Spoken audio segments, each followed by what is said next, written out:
Ladies and gentlemen, boys and girls, children of all ages, welcome back to the Good Buddy Show. The first show of the day is going to be with the one, the only, Cain, and his host today, his buddy he's bringing on, the one, the only, Vladdy. Daddy. There they are, everybody.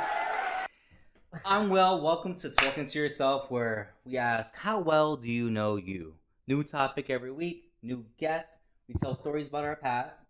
We reflect on those stories. We analyze them. And at the end of each episode, we try to give the best possible advice to our younger selves. We're going to talk to ourselves to understand one another. My guest this week is none other than Vladdy Daddy. He needs no introduction, but I'm going to introduce him again. Vlad, we've been friends for a little bit. Tell me, tell me where you're from, and what you do for a living, your age, all that. Give me a basic breakdown of who you are. My name is Vlad. I was born in Latvia, moved from Latvia to Germany, from Germany to Russia, from Russia to New York, from New York to Nevada.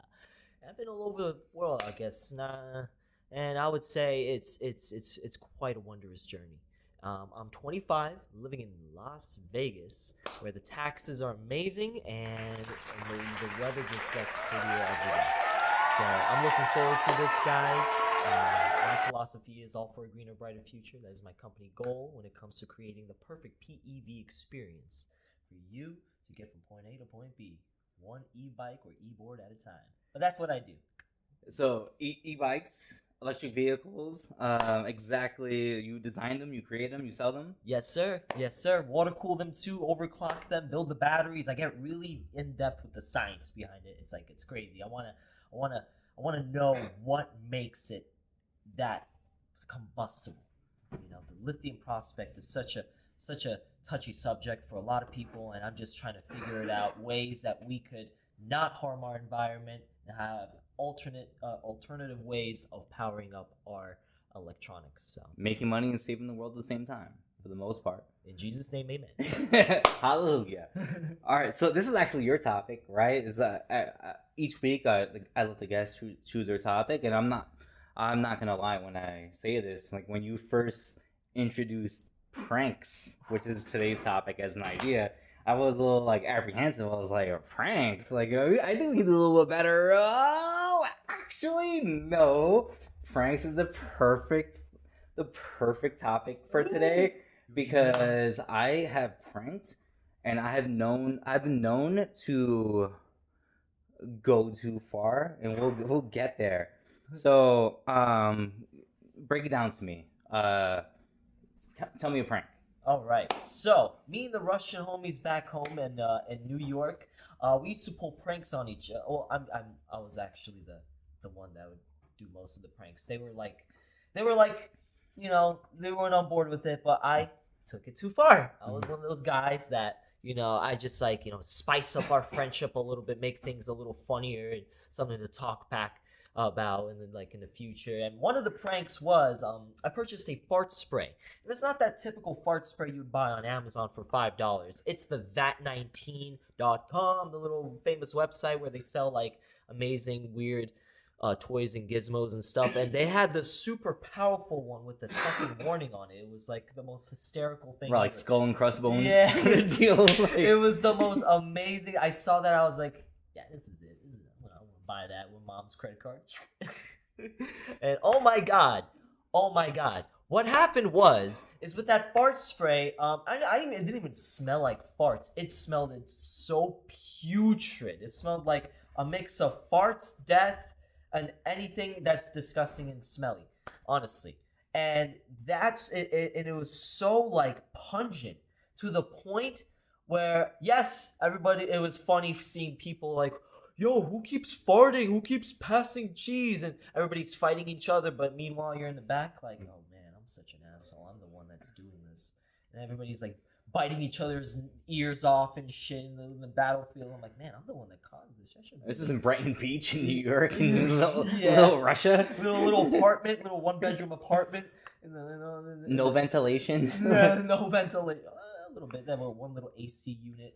very much. But the thing was, the AC unit, we lived in a household of smokers, so it's a mixture of alcohol and that nasty fart spray. It was really that, and to the point where my friend Constantine was like, yo, someone is really doing this, and then the thing is, I was having too much fun with it that it was for weeks I kept doing this shit, and then to the point where it was like day 3 or day 4, I vomited really bad.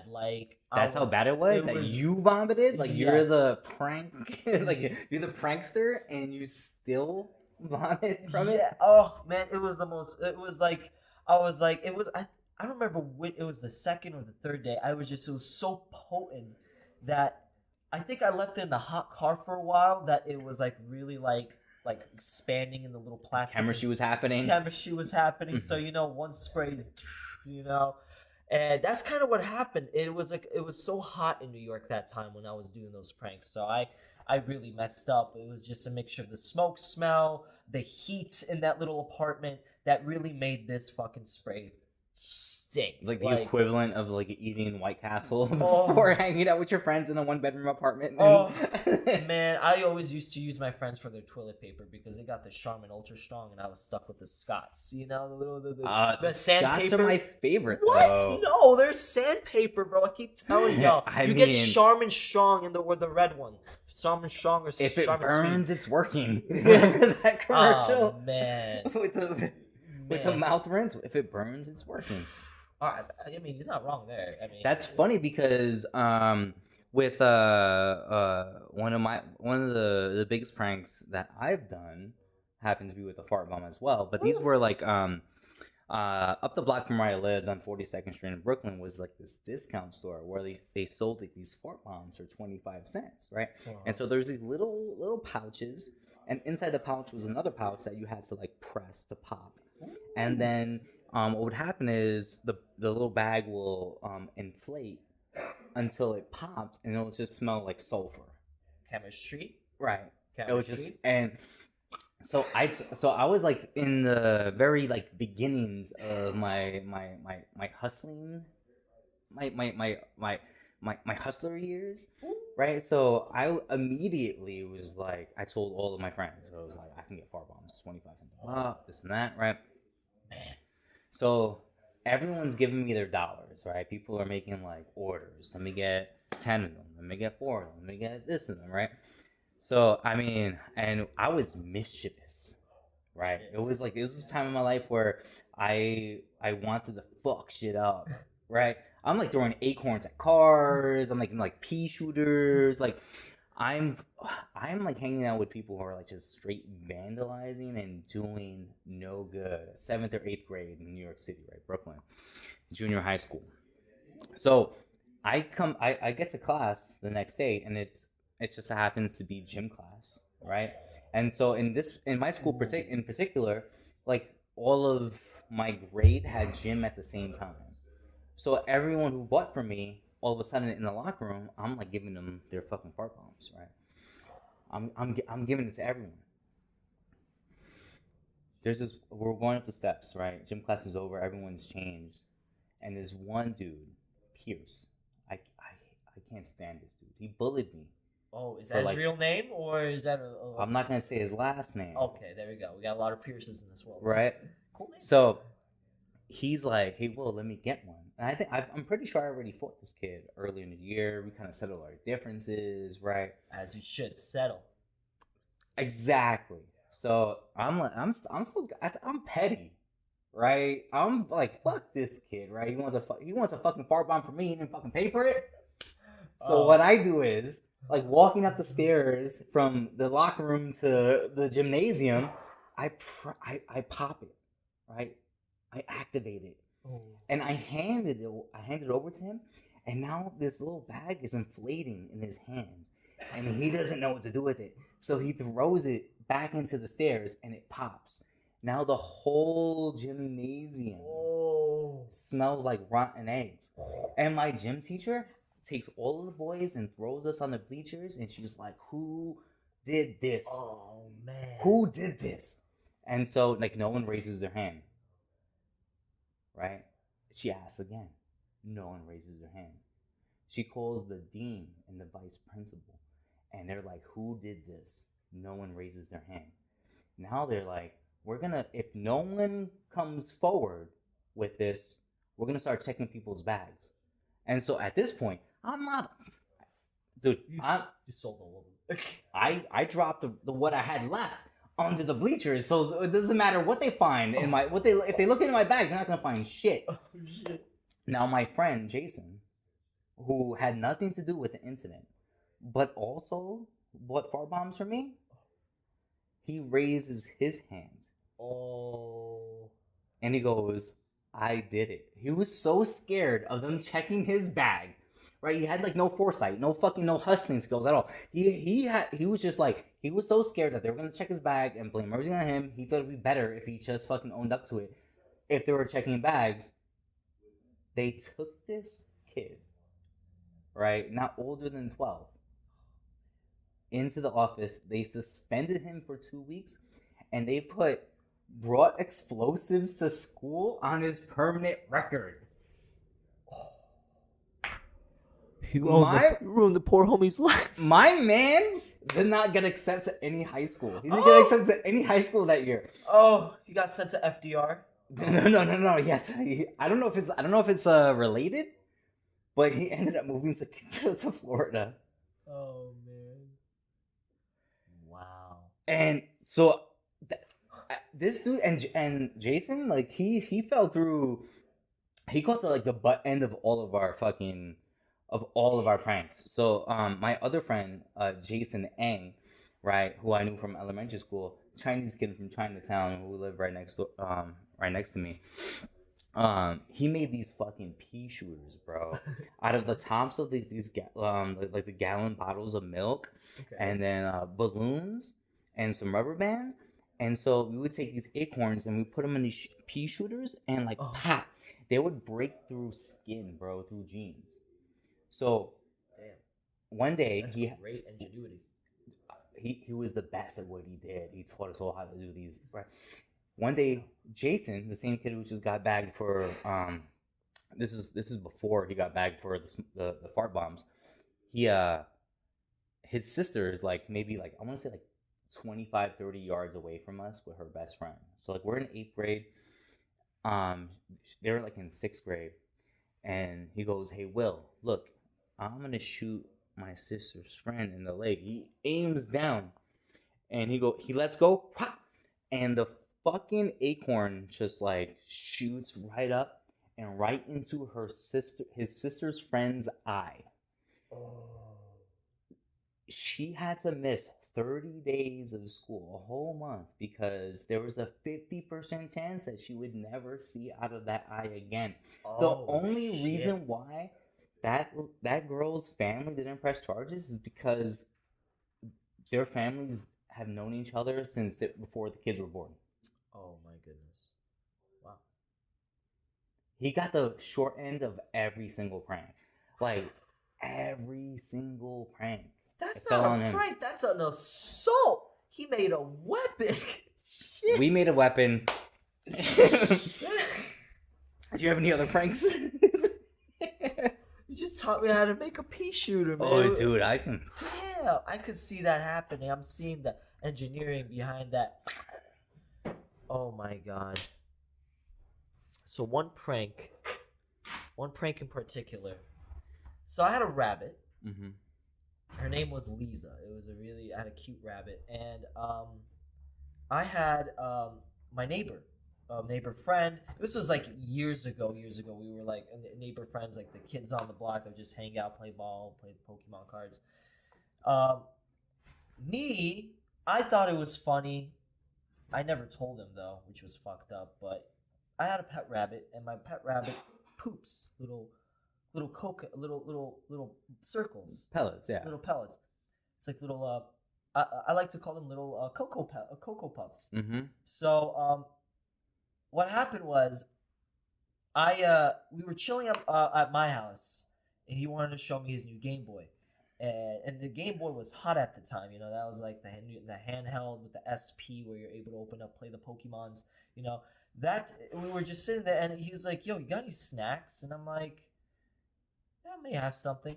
So I essentially what I did was I gathered a lot of these little Cocoa Puff little pellets from my rabbit poops, and I mean, if you think about it logically, I mean, it's rabbits, they eat pretty healthy, right?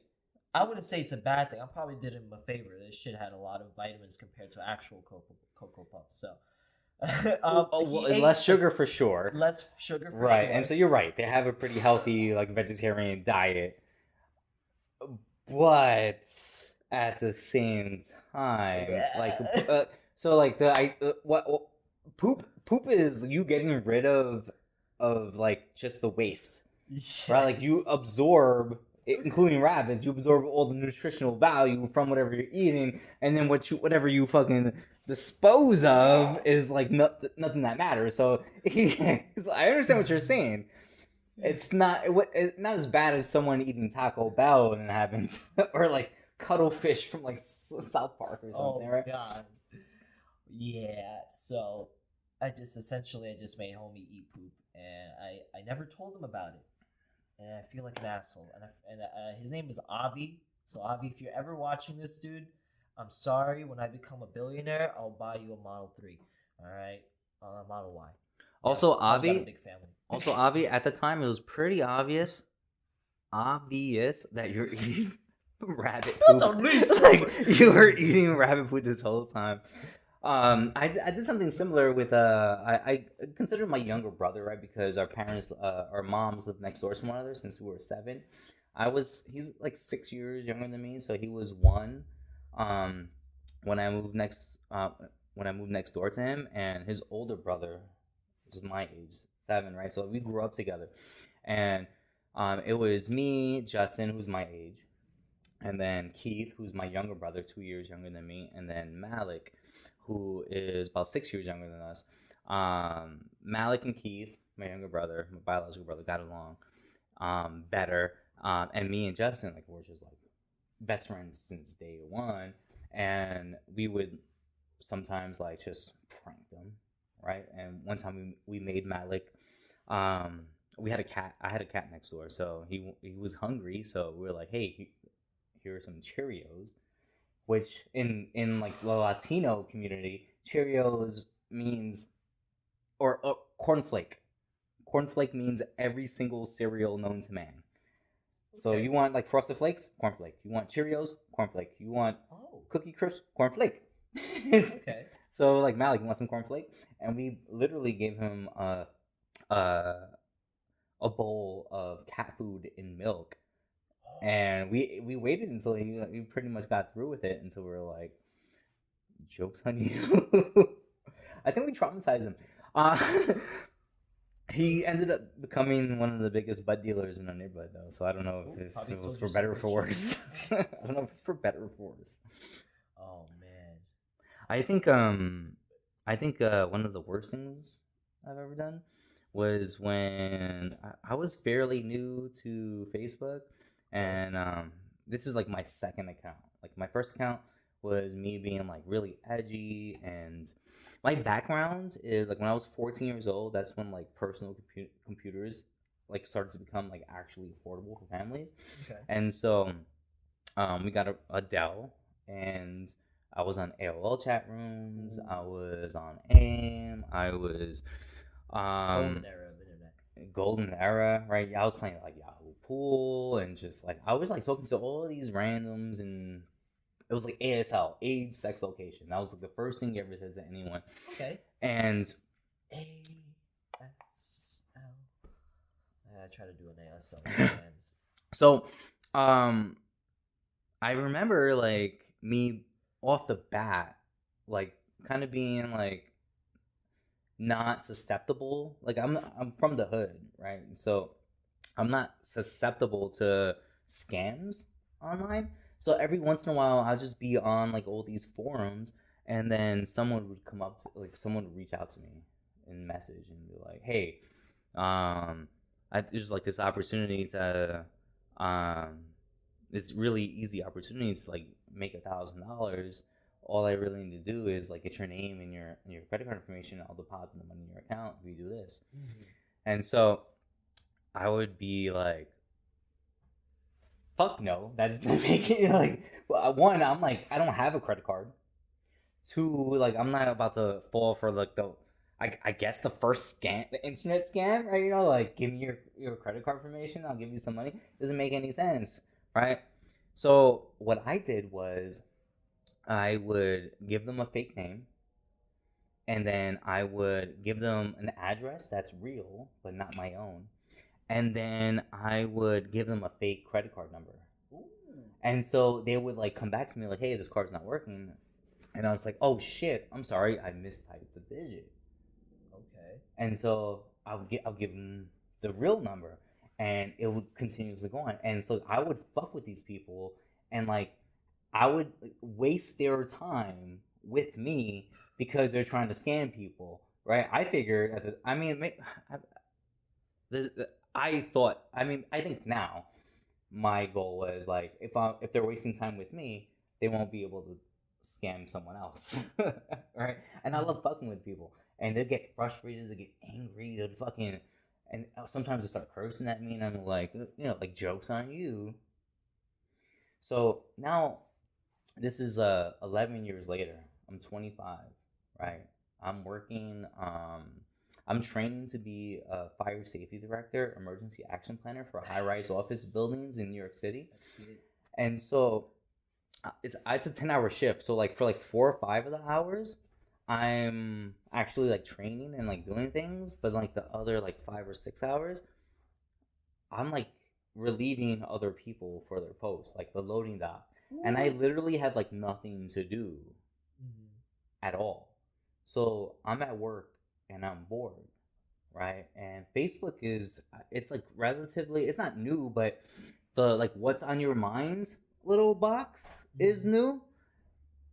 And so I'm trying to figure out, I'm doom scrolling, right? I'm just mindlessly like scrolling, looking at people's fucking gym pictures and food posts and fucking inspirational quotes, and some people complaining about their baby daddies, and some people like, I'm just scrolling endlessly, like just bored, just trying to like pass my time, and then it fucking hits me, right? Almost like divine intervention, right? Like almost like it wasn't my idea. I was like, you know what? What would happen if I posted my name, my full name, an address that is really close to my own address, but not real, right? Like enough for my friends would be like, wait, he does live on 42nd Street. They don't know which building number. They don't know which apartment number. So I posted like, I'm from 850 42nd Street. I posted like 828 42nd Street. I live in apartment 20. I posted apartment 4Q. Oh, wow. And 4Q was my little side hit, my little, like, fuck you. Okay. Fuck you. And then I posted a fake credit card number. Oh, shit. On my Facebook page. And so immediately, people start fucking hitting me up. Will, you just posted your information on Facebook. Will, you just posted your fucking address and your credit card on Facebook. Will, you just... I'm getting phone calls. Oh my god. And this is like hour 2 at work, right? So I'm like... Oh, that was the worst stressful day of work there. So, think about that. For the most part, right, at that time, I was starting to better my life. I was just really trying to like find myself, I was building better habits, using self-reflection, and a lot of my friends, they hadn't seen me in about a year, because I got this new job, because I was trying to like better myself. And so a couple years prior, I was the craziest I've ever been. I was wild. I was like absolutely bonkers. Like a huge portion of my friends consider me the craziest person they ever met, right? And so I took that information and I was like, how can I run with this, right? So the next post I posted, I was like, you fucked with the wrong person. We hacked your information, and now we're gonna hack your life. Damn. Right? So I was trying to make it seem like someone took a hold of my account and was now messing with me. Oh. Posting my information and threatening my family, my friends, right? Now, that's where I fucked up. Because I had no foresight. All I was thinking about was like my friends who know that I'm capable for this type of behavior, right? Okay. All of a sudden, I have like my ex-employers calling me. My old supervisor's like, "Hey, Will, like, have you seen your Facebook? Like, something's wrong." And I'm like, I'm so sorry. I'm like, it's just a joke. It's me. I'm the one doing this. My dad calls me, and I'm like, he's like, "Will, you okay?" And I'm like, "Dad, it's just a joke." He's like, "I fucking knew it." He's like, "I knew it. I knew it. I knew you're." Oh, the ultimate prank. Damn. So, right? You pranked a lot. I People. after that, that would stop normal people, right? I mean, I guess. I kept going. No.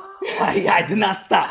I did not stop. So everyone who knew me knew that my childhood cat, who I have tattooed on my wrist, Aw, look at that. right, was my best friend. Okay. Like, I loved her more than I loved anything in the world at the time, right? So I Googled, like, dead cat. And I found a picture of a dead cat who looked like mine. And I posted the picture of the dead cat on Facebook, and I was like... You're pranking with people's emotions. I was like, damn. I wrote, "Willie." They love you. I was like, "Willie, your cat is dead. Next is your family, and then you." Oh shit. And so now, this is when people start really like going at it in the comments, right? Like, people are like, "Holy shit, what the fuck is going on? Will, are you okay?" I have other friends who are like, "Have you even fucking called him to see if he's okay?" This and all my friends are like arguing online, like, "You're not a fucking friend because you haven't even tried to reach out to him. Really, you're over here just fucking liking statuses that have that are fucking basically like indicating that like someone's trying to ruin my life with like not only like financially, like stealing my identity possibly, but also like actually like hurting and killing the things that I love." Like, there's like a dead cat on my page right now. Sam. And so now like my phone is blowing up, and I only answer like, I don't know, maybe like 1 out of every 10 or 15 calls. You know, like some people who I don't want to really fuck with, you're like emotionally next to them, I'm like, just relax, it's a fucking joke. And other people, I'm just like, whatever. Like, dude, so like this is from like the span of like 9 a.m. to I got to work at 8 a.m. First post at 9 a.m. Posted regularly with like increasingly egregious and hostile messages all the way up until I get off work at 6 p.m. Right?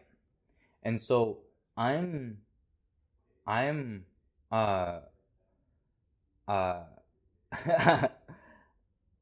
like really all in it, right? At this point, it's been like 7 hours worth of like posts, right? Like once every hour. Damn. Right? So much engagement. And now it's time for me to leave work, and it takes me an hour to get from my job to my mom's apartment where I'm currently living. Like, so that's like the most time that's gone on without me being able to like check statuses or update statuses and continue the prank. I get home, right? And my mom is ride or die. My mom, like, no matter like what creative endeavor that I'm trying to do, she is gonna support me. She's gonna be 100% in on it. Like, my mom bought me an iMac in my early 20s. so I can be a film editor, so I can make movies, so I can write. Like she gave me a $5,000 loan, so I can write and direct this zombie web series that I was working on. Like my mom just like she believes in me whole fucking heartedly, and she fucking and she's ride or fucking die. So I get home, I'm like, Mom, you want to help me with this art project? And she's like, yeah, of course. So it's like, I need you. I told her this. I was like, I need you to get into this garbage bag. Matt. I tell her, I need you to get into this garbage bag, and act like you're dead. Oh shit! Show it. So I take this picture. She gets the nail polish out. Right? She's a fucking writer. I get the garbage bag. She gets the nail polish out, and she sprinkles it on her mouth, and I post this picture, and she's like, and I write, "You thought your mommy was safe, Willie." Next is you. Oh my god. On Facebook, and now the comments on my page right now are like, "Oh fuck no, this and that." All of a sudden, I'm starting to watch my friends on Facebook, like my number of friends drop. I lost like 30, 40 friends. People were just like, I'm cutting out of this shit right now. Some people thought it was a joke. Some people fucking actually believed it. And people could not fucking understand. So now my brother gets home, right? And I want this finale, bro. I want this fucking finale so bad. And I'm like, hey, Keith, my brother. I'm like, I'm doing this thing on Facebook. I want you to tie me up in this chair, and I want you to like smack me in my face and like scream at me and shit, like you're fucking torturing me. And he's like, nah, I don't want to do it. And I'm like, please? And he's like, no, I'm not gonna do it. Like he was not on board with it at all. So now it's like 9 p.m. right, and I don't have any finale to it really, except like my mom's fucking demise. Oh man. So I suck it up, and online I apologize to everyone and say it was all a joke. Ooh. Wow.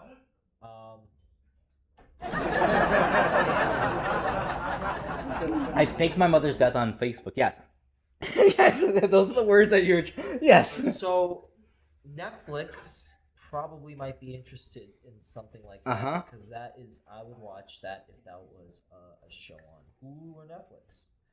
So that's, I don't know if I should laugh or be like, wow, that's some dark sense of humor. Now here's the thing, bro. Right. Here's the thing. Right. We're talking about advice to our younger selves, right? Okay. So, yeah, don't do that, right? Don't do that. Don't do that, right? That's the easiest, right? Yeah, it's like, why would you do that? Like, why would anyone do that? Like, why would you lose friends over that? The thing is, though, right? Like years later, like I'm showing up to places and like old bosses are like, and I'm like having a casual conversation, and they're like that time you faked your mom's death. Like I didn't even know. Like they didn't comment. They didn't like my status, right? So I had no idea that they were following too. Like hundreds of people were following this throughout the day. Oh, like all the way, like as recently as 2 years ago. Like my cousin lives out here, older than me, right? I was having a conversation with her, and she's like that time you faked your mom's death on Facebook, and I was like, wait, you knew about that? Like this, like it's been 10 years, a decade, and I'm still finding out that like people, like they followed, right? And I don't have any regrets still to this day, right? And I think it's still true with this, right? Because what my problem was at the time was like I was doom scrolling. Right, I was like endlessly scrolling, watching people's gym videos and food posts and fucking journals complaining about baby mamas and baby daddies, right? And I chose that day to tell a different kind of story that has never been told from my knowledge, right? I told the story, and I had so many people on the edge of their seat from 9 o'clock in the morning to 7 p.m. at night. Like people were like logging on to Facebook just to see the update on me getting hacked, my cat getting killed, my identity being stolen, my family being at risk, my mom fucking getting murdered, and then me finally going, "It's a prank, bro."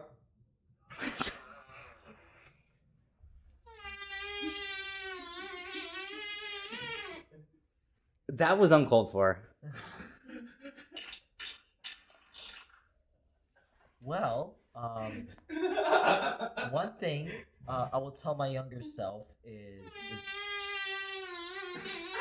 that too. Lay off the milk. But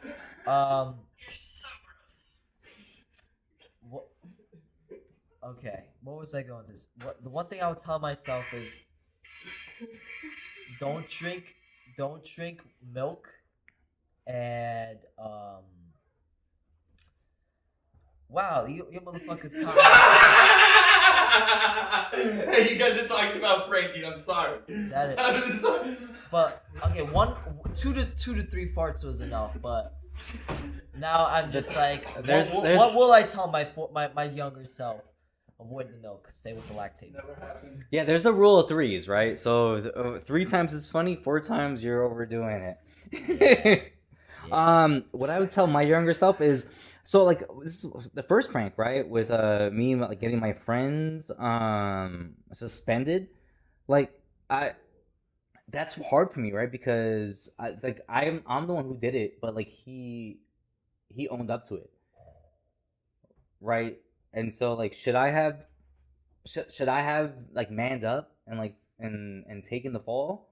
Like I didn't know the repercussions of the actions, right? I didn't know that he was gonna get like brought explosives to school on his fucking permanent record. Like I didn't know that was the consequence of what I did, right? And I did it just to fuck with someone else completely. I would suggest I think at the time I think I was like I think I was really upset with how the world was treating me, so I wanted to treat the world worse. Wow. Right? I wanted to cause chaos. I wanted to disrupt. I wanted to make people feel uncomfortable. I wanted to fucking go against the grain. Oh. To make myself feel heard because I felt like I wasn't being heard. I think for my past self, I would say, yo, bro, it's like just chill out. There's nothing good that's gonna come from like throwing acorns at people. Especially that calorie. At cars moving, you know, like at the very least, we would throw acorns at moving cars with open windows to try to hit them in the face, and there's like the end result of that, if we succeeded, would be death. Yeah, because we have technology with policing. They would have caught your ass by now. Oh, this is like 1999. Yeah, they don't have like crazy cameras as they do now here. And for faking my mom's death, honestly, like, honestly, don't do that. No, don't do that. Like, obviously, don't do that. But at the same time, I don't know, man. I don't know. I wouldn't fucking. What I would fucking really change was I would convince my brother to make my final video so I could have ended that prank completely. I think that would have made it come full circle. I wouldn't do it now. I wouldn't do it now. I wouldn't suggest that anyone ever did it. Okay. But I think at the time and at the place and looking back on having like hindsight, how it really didn't like affect my life negatively at all, except, you know, like a few people's perceptions of me, and maybe losing a couple of friends along the way. I mean, no, I think I needed to do that. Okay. Well, that's a quite interesting philosophy there. Honestly, very, very. I didn't realize that way of thinking is just so new to me. That is crazy. Wow. Holy shit. Wow.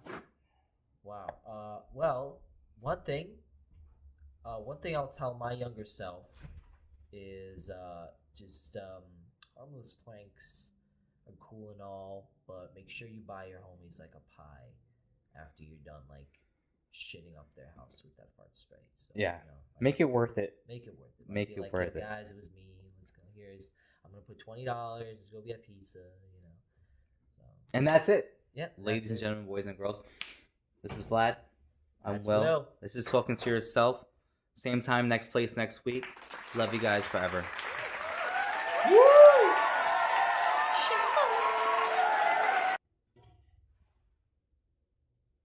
Oh, look who's here. Oh, it's me. Oh, and that's beautiful. Hi, everybody. I know that was Will. That was Vlad. I have to burp. Really bad timing there. Hold on. Oh, damn! Somebody rate that burp. Can we get a rating on that? Seriously, a rating? I'll wait. What is the rating on that? Jeez. Whew. Holy Jesus. Anyways, so today's random rant, since I was much more ready for this. There's like 15 minutes until we start the next one, so I guess I'll start the self promos first. If you want to come check us out, we got my YouTube that you can check out, because I mean, shit, they let me self promo, gave me 15 minutes. That's their fault. But it'd be cool if you guys went to the DTLV Good Buddy one and press a like and a subscribe button, or at least just make us feel sexy. And yeah, fuck, man, say something in there.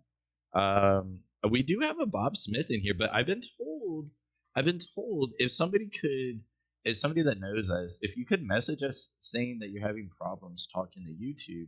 I've been told that some people can talk in there and some can't. But the thing is I see people talking in here right now.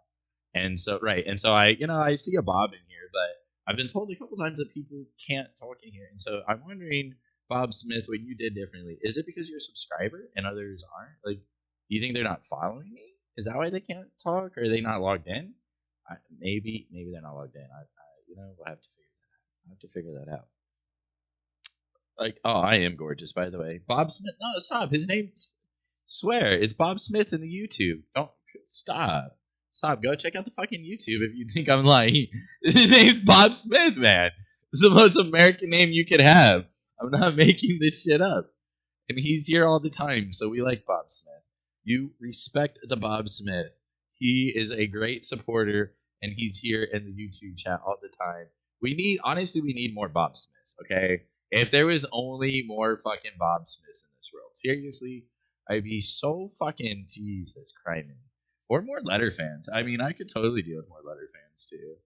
Wait, hold on. What is this? What is this? No. What are we? Alex, what are we putting up in there? What is going on here? What are we knowing on? Anywho, so today's topic: shit that doesn't smack the same anymore. Okay? Yeah. Okay. So here's what happened. Oh fuck. You know what? You guys deserve the best. You deserve the best. Story time.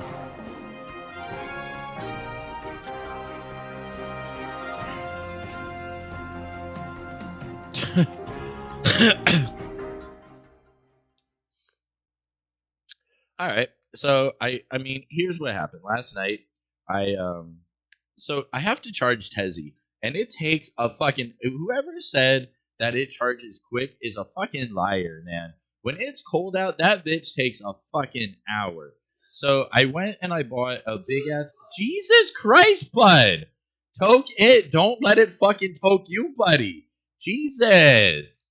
I'm sorry, fucking amateurs back there. Anywho, so I had got done last night and I had to charge Tezzy. So as I had to charge Tezzy, I was like, fuck, this is going to take an hour. So I went and got tacos and beers. Yeah, I mean, I was drinking in my car, but it was charging. Does that count? I didn't drink and drive. Maybe home, but it's 2 blocks. Let's not get into technicalities. So, anywho, I got this big ass burrito. I had some beers. I was watching the Hulu. Tezzy was getting charged. Man, everything was so fucking perfect last night. Like, damn, that burrito was so fucking good. That shit smacked like, holy fuck! It was a pound and a half burrito. There's burritos and then there's holy tits burritos. So I saved half of it because I was like, well, that's a lot of burrito. So this morning I woke up and historically, every single time I air fry this thing, it tastes better than the day before because that's just what an air fryer fucking does. I love my air fryer for that. But this this motherfucker, I'm pretty sure I air fried it the same way. But for whatever reason, it tasted like poo-poo. Like, after one bite, I didn't want to eat it anymore. It was like, ah! But I guarantee you, if I went and, like, I brought it over to neighbor Vladdy Daddy over there, this motherfucker would have ate it, and it would have been the most delicious thing ever. Like, I know it was good. I know it was delicious. Maybe it's because I was drunk and tired last night. It was so good. But, man, it sucked. I kid you not, after, like, the third bite, I didn't want to eat it. But then I realized I was fat and lazy, and I just did not want to go get food or make food. So I continued to eat it because I've been doing my best to one meal a day. And so if that was all I was going to eat all day, I was like, fuck, I'm just going to scarf it. And damn, man, talk about shit that just did not smack the same. I was so upset, dude. So fucking let down. Mother fryer. Yes, that's the perfect word for it. Yes. Wait, what do you mean what's cold? Stop. Okay, stop. First, you're from Minnesota, all right? There's Minnesota cold before you even get on me on that, okay? Okay, you take it easy there, Minnesota. And to you over there, Alec, listen, air fryers are life, but if you've never tried an air fryer, fuck, man, you're missing out. There's, like, missing out, and then where has this been my whole life? Like, see, okay. So the other day, damn, it was so fucking good. It was like, okay, let's call it a taco without being a taco. So I got all of the ground beef. I know we're just going on a random tangent now. Fuck it, I just love food. So I got all the ground beef and I cooked that. But okay, so imagine all of the spicy nachos, the Dorito spicy nachos, and I crumbled them all up and I put them in the beef. You're like, wait. What? Wait, what? What? No. It's like, it ends up being like, bro, they just get more crunchy in the air fryer. Oh my god. And so then all the meat cooks in the air fryer, the chips cook on it, and then as it's cooking midway, I sprinkle a fucking shit ton of cheese on that bitch. And so then you got the meat, the cheese, that Dorito shit. Fuck. Yo, you pull that out, and then you get all the extra add-ons that you put on a taco. Ooh, wee, that's my taco bowl, bro. I fucking love me a good taco bowl.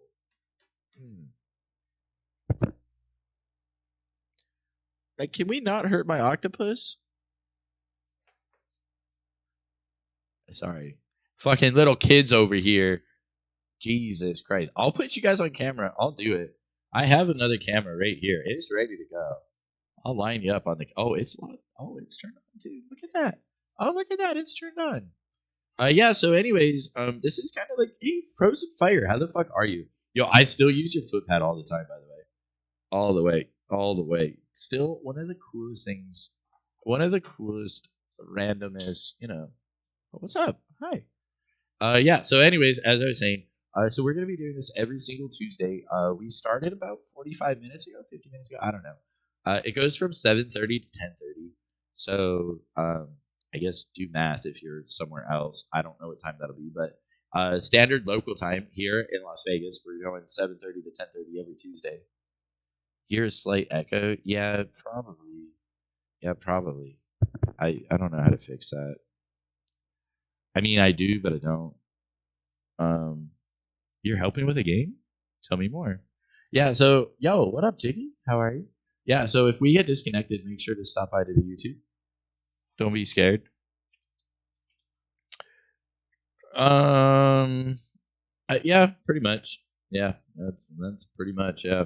Basically, it goes a show, and then me, and then a break, and then a show, and then me, and then a break, and then a show, and then, damn, that's a lot of me. Fuck. Jesus Christ. You guys let me be on there that much? You guys are fucking awesome. You guys are fucking awesome. Yo, I'm actually really good, man. Yeah, so I'll give it side rabble. I mean, okay, well, honestly, I guess, well, fuck, how much time do I got? How much time do okay, I got 6 minutes. Hey, everybody, I got 6 minutes. So we're gonna give it rabble. Yeah, so honestly, fuck, I got 6 minutes. I'll just talk about it for all my good buddies. We'll see how this goes. I've been pretty angry, man. I had a good buddy that fucking decided that he didn't want to be a good buddy anymore and not be on this earth anymore, and I have to go to his damn funeral this weekend. And I miss the guy. Fucking, it's weird. You don't really appreciate something until it's gone, right? Like, this guy used to come over to my house and get me to do the most random things.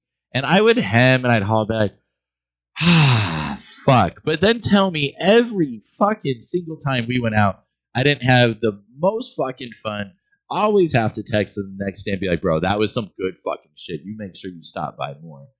And it feels weird with this guy not, fuck it, I'll say it. I know you're not supposed to say mean things about dead people, but it feels weird with this asshole not knocking on my door randomly and being convinced to just randomly go to the strip or go on Fremont or holy shit, the randomness. Or the first thing I think of right now, because I had the other buddies around and they all saw him do it. It was so much fun, but so agitating watching this guy play hockey on my porch. Having friends over that actually wanted to play hockey in front of my house as a grown man, such a badass feeling. Tell me I didn't still get mad and be like, bro, you're going to break my fucking fence, cut it out. But tell me I wasn't the first guy to encourage and be like, bro, play fucking hockey. Yeah, man. So, anywho, yeah, as I look around and I just joked and got this like note and I see my name written all fucking over this, and I have pretty much all the friends over that I would call best friends or respect or love or that's all a fucking weird thing.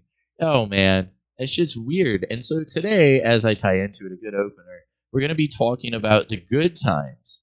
The thing is that they don't really know where I'm going to take that good times. I'm going to derail it in ways that they're not ready for. And yeah, anywho, yo, give a good buddy a fucking hug. At the end of the day, give a good buddy a fucking hug. Give a good, I love you, bro. Or for all you cheesy kids out there, yo, go call your mom and say I love you. Whatever. These things happen. These things happen. And yeah, that was my rant. And that's their fault. They let me fucking rant. That's totally everybody else's fault in here. Y'all let me get a rant that I didn't think about with no point or rebel. Yeah, so anywho, back to the self-promotion. So all of me and my friends, we decided to get together. Well, actually, Scott decided to get us all together. That's a long story. I got everybody together, but Scott motivated all this. So yeah, anywho. So we're going to be doing this, like I said, every Tuesday. It would be really cool if everyone subbed to the DTLV Good Buddies YouTube.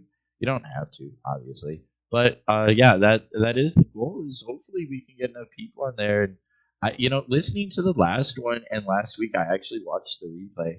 I feel like we are actually, yeah, I'll toot my own horn. Shit, I feel like we are actually putting out the good content and doing good stuff. And so, if anybody wants a topic or anything, I can't promise we'll do it, but don't be scared to send a message if there's something you think that's like, hey, I listened to you guys. This would be cool if you guys would talk about this or that. But yeah, so tell your friends, have them tell their friends. I think I don't know. I think we actually got good people giving out good words. It's hard to fucking do these days.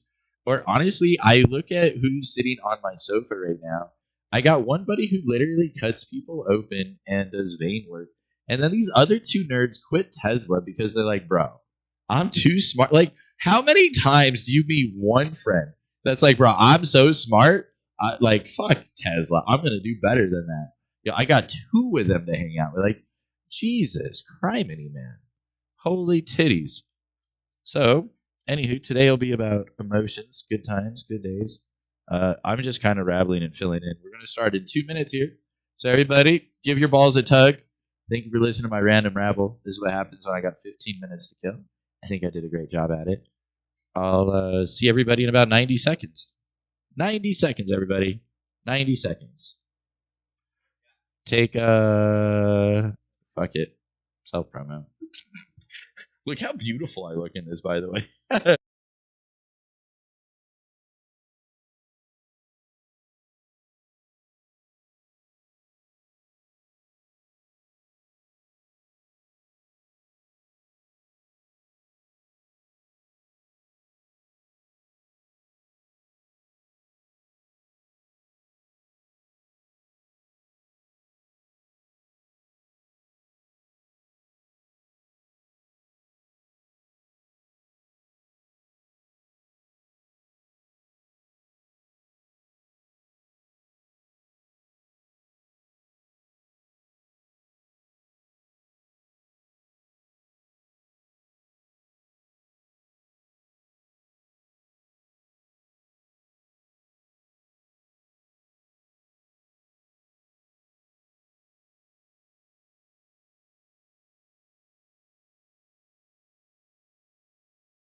Morgs, hello.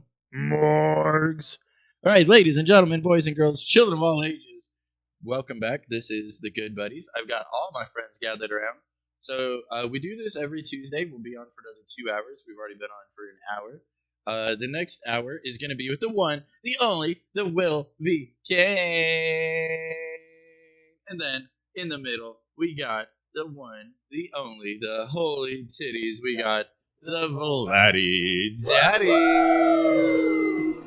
And then, holy titties over there. Oh, we got to move the nameplates. And then that bald guy that looks like Andrew Tate. No, that's not Andrew Tate. I know. I thought I had Andrew Tate on there too. Fuck, how cool would that be? He's out of jail? Nope.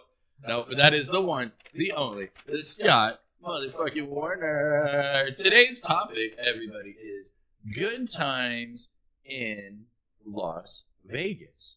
And I feel like the best one to start out with, because we're all kind of from the same bar at the downtown, or in a way. Well, not Scott, but everybody else. And so, let's just jump into it. Let's start with Will first. I know you got families and friends watching, so I know it is what it is. What is your best time ever at the local bar?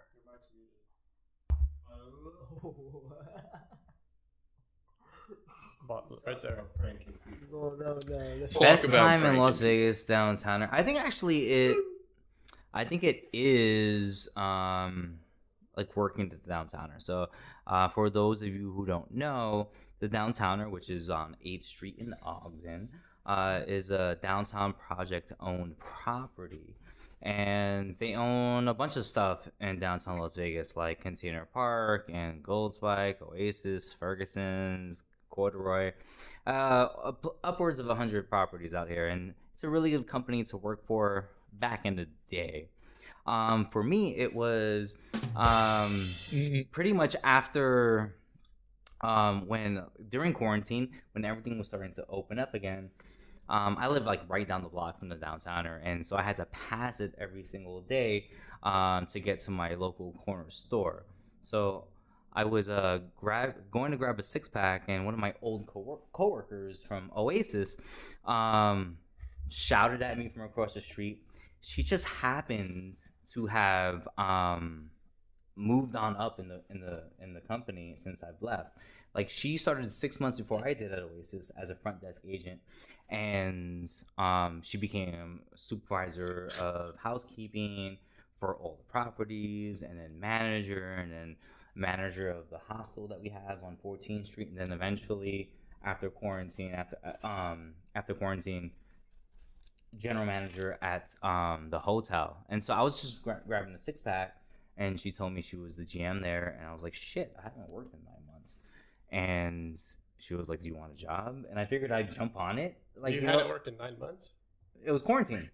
Oh, because of quarantine. Yeah. We're still in quarantine though. Well, Are we? Wow. we're still in the midst of a pandemic. Some people might be out there. Yeah, We but feel for quarantine, like that's like non-essential March. businesses were closed, right? Like, things are starting to open up again. What were you doing before you get laid off? Or? Yeah, so I got laid off from Tesla. So it was about 9 months since I've worked, and she was like, "Do you want a job?"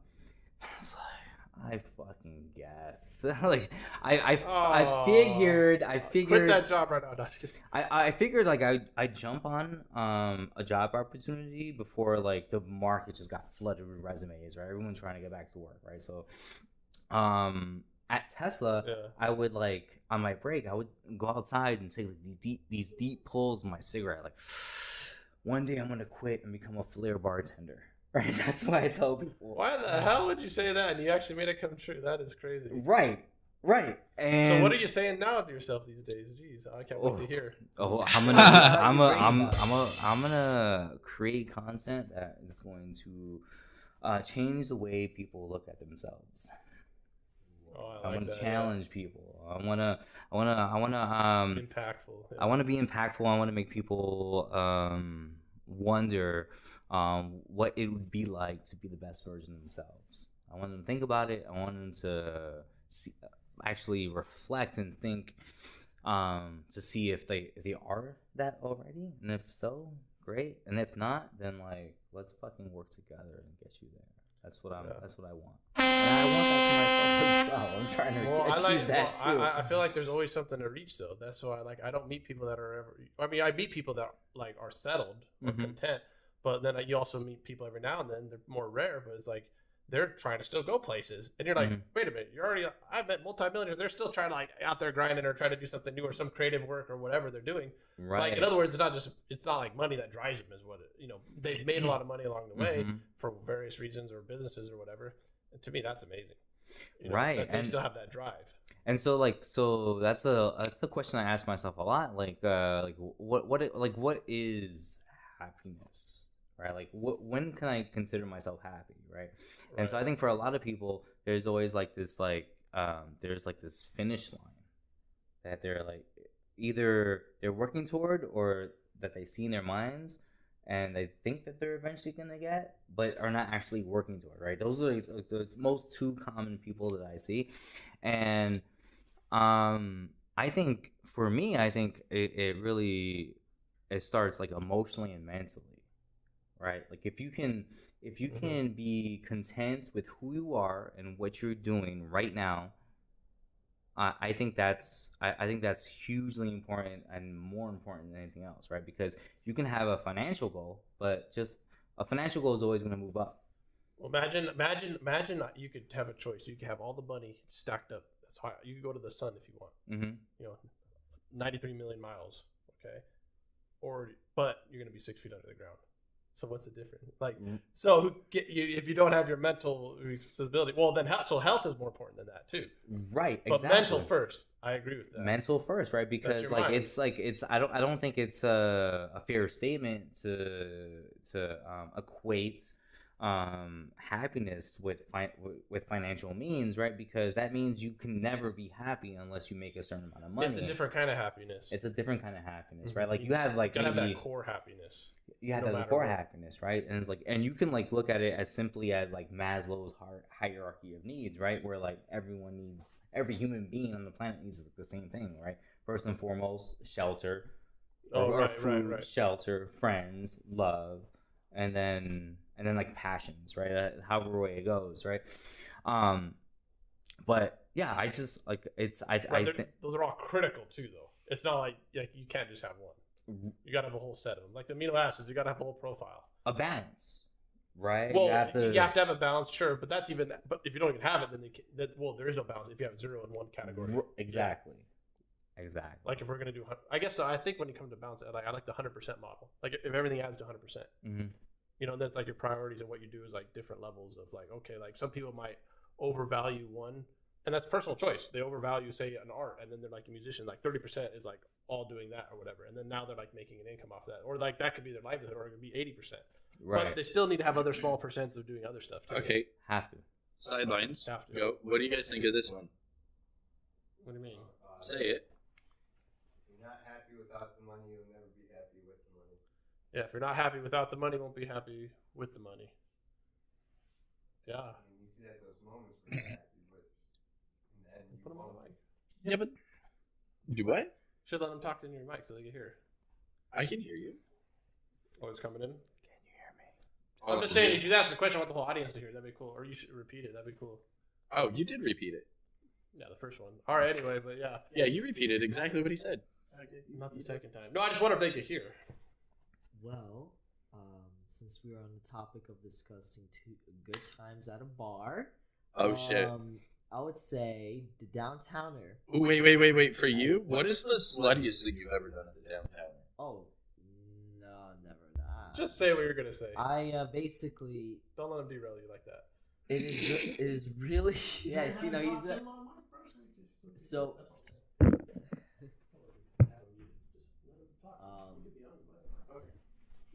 Well, Next time. when you worked at the Downtowner, it was such a privilege to just to meet a person such as yourself. But sometimes I've noticed that a couple of interesting characters come into the lobby area, and a lot of interesting events transpire where Correct. it's one of those things where you have to be there just to be there. You get your laptop, that's you a get good way your to put work done, you know, and you just see Yep. some randomness, and it's the art of it is just it's funny, and how like the confrontation is being displayed, and it's like, bro, wow, like this is, I don't even need cable. I'm just like, I'm getting my work done and I'm getting like entertainment. It's amazing. It's a 24-hour bar in downtown Las Vegas, which is attached to a hotel. So like there's like every single type of creature and being, all walks of life, they exist there. And some of them thrive there, and some of them fucking die there. And I've seen both. And I've had to stop the dying. And sometimes I'm like, and sometimes I jump onto the thriving too. Like teach me your ways. No, Wise you're sage, you know, because some people are really on it. That's one thing. No, cool. he handles it really well, though, Oh, like, yeah. professionally. Happy He knows Tuesday. You gotta get out of here. But then they start throwing chairs, and you're like, sir. This shit was amazing, honestly, and it's just like, it's the culture I feel like is behind it. It's just so interesting. I love it. Just the Las Vegas downtown culture, you know. You see all walks of life, and it's just so intriguing. Just learning everybody's way of how they are, and it's just, that's the bar to be at, you know. People watch all day. People watch all day, and they put those one of big the ass best mirrors places. out there, glass out there for a reason, so you can just. We almost see. have a 360 view of the street. Yeah. Exactly. So it's amazing. They put Yeah, little that is, snacks there too, so you're like eating. Yeah. that's You could awesome. sustain there Yeah. 24 hours. I You could. honestly would. Yeah. There's actually somebody that's stayed there over 24 hours at the bar. They had to actually ask them to leave. Yeah, we, I don't mean like that, but that's Oh, is That's that how you feel actually- about yourself? that's No. Okay, I've been asked to leave. You've Yeah, been there for at least sure. 16 hours. You're a 16 hour. Yeah, I'm a 16-hour max. I'm like, Yeah. all right, fine. But they're so cheap. You stay there 16 hours, and you're like, yo, I only owe $40. How is this possible? I'm like, yo, I had 20 drinks. I had 40. How? What? Felt like you guys were enabling. They just forgot. Well, you get like So 20. good. You get 20% off when I'm there, right? And then you have like the local discount, and it's like Yes. right across the street from That's you, what I yeah. mean. It was literally $2 a brew. And it's a sometimes cheap- less. It It's should a be cheap- for you though, as being a local. It's the cheapest Yeah, well- place you can come to downtown for sure. They And that's enabled why me. they're successful, because they cater to the Mhm. locals. That's a problem in Vegas right now. Is like the casinos don't want to give you free parking. They want to make you pay for parking, $28, and it's like, dude, I just live right here, like, and you expect me to go? I'm about to pay money for a freaking meal here or whatever. Right. To be fair, some casinos are actually offering 3 hours, and they charge a fee afterwards. So Yeah. locals get Okay. 3 hours. First which is 3 what I've hours free. noticed, like, What are you gonna do New within model. 3 hours? Almost all of In a them. fucking casino. What am I going to do in 3 hours? I'm going to go to In-N-Out at the link, rub on that shit, Yeah. have a couple beers, and go Amazing. home. Yeah, we used Eateries. to go to Uh-huh. Wild Wings, Buffalo Wild Wings. Yeah, that would Like, happen. Right there on the strip all the time. Oh, that makes sense, was- yeah. Yeah, that was and like- you know why we Nice stopped? spots And you for know why sure. we stopped? Because they started to charge for parking, and I'm too lazy to fucking walk there now. Yeah. Yeah, they wanted me to pay for parking, and I said, I'm good on that. And now we don't go anymore. Yeah, and well, that's because they stopped the deal too. They used to have a good deal, but then COVID, and all that. Yep, and now they're not open 24/7. Ooh, okay, well, tying into you now, since we haven't picked on you yet. What is the craziest, wild, best time that you want to admit to in Vegas? That I won't admit to. That you will admit to? I was gonna start at the deeper area, but okay, what I will admit. Whoa. I mean, how deep you want to bury yourself on that? Well, basically, like out here, you'd be buried pretty badly. You know, I hear a lot of stories about we're picking up bodies in the Lake Mead. Oh yeah. Yeah, We So encourage I'm people not- that come here. We don't tell them the bad stuff. yeah. We don't tell them I'm about the underground I can't- city under the I link. can't incriminate myself in a story that you're trying to look for. No, I've had a great time in Vegas, but I wanted to go back to what you guys were talking about. Is when you met him, was he working at the Downtowner? Oh. Correct. Yes, Yes. I was. Okay. It was amazing. Oh, you meet great friends, which is a good topic too. Yeah. 'cause Yeah, that- I was like it was like Cheers. It's like it's where everyone went because they know your name, you know. And I was I provided a really chill and comfortable and safe environment for everyone. Like it's just like people had fun. Like the most trouble I've had during my 2-year tenure there or a couple of like fist fights and some like prostitutes arguing with another. But like, I've had to like shoo away predators from women, and I've broken up many fights, and I told a lot of people to go home. But like, but it always ended well, right? Like, so you can go there and you can feel safe, and if you wanted someone to talk to, I was there, and if you wanted to meet randoms, like you can show up there. Like it was just a Wait, hold on. You can meet randoms there? Everyone you meet is a random though. You meet randoms there? To start. Well, yeah, we're all strangers, and then somebody buys somebody El Pollo Loco, and then you hang out all the time. I meant that in the sense of like you go in some a lot of local spots, like you'll go there and like everyone's always the same, and it'll be like one or two new people, right? But like for the hotel, there's always someone new and always from someplace different. Right. Like you'll meet somebody from India on Monday, and then on Wednesday you'll meet somebody from Oklahoma. You know, like there was always a fresh batch of different people. So like it was a local spot, like all the locals came there, and then like it was like a melting pot because it's a hotel as well. So you have people staying from all over the country, all over the world. So it was like a non-stop like meeting new people. Like you as a local, you can go there knowing everyone in the bar, and then still meet somebody from Australia. You've probably met 2,000 people, or what do you think? If you had to put a number on it, more than that. 2 years. More than that. Yeah. Yeah, like, definitely. What's a typical like? How many people check in on a day? So we have 140 rooms. So at the very most, it'd be 140 people. Right. Or plus if there's two though, right? A day, Also, you could just calculate it 140 a day then. Yeah, but I'm saying like how many people you sit there and have a conversation with. That number's gonna be lower than someone coming down, checking in and going. Exactly. You know what I mean? But you might know. Oh wow, this guy's from India. I had a lot of the same conversations with a lot of generic. People. Right. You had a lot of generic conversations. Yeah. Oh, here's the hotel's key here. Here's the bathroom here. Like all the. Yeah, but the magic was when you stood at the bar. That 3 a.m. mark. 3 a.m. where like the most of the city's quiet. It's like on that border, right? It's just like where like a lot of people just finished partying already in their rooms. Most people are asleep in between shifts.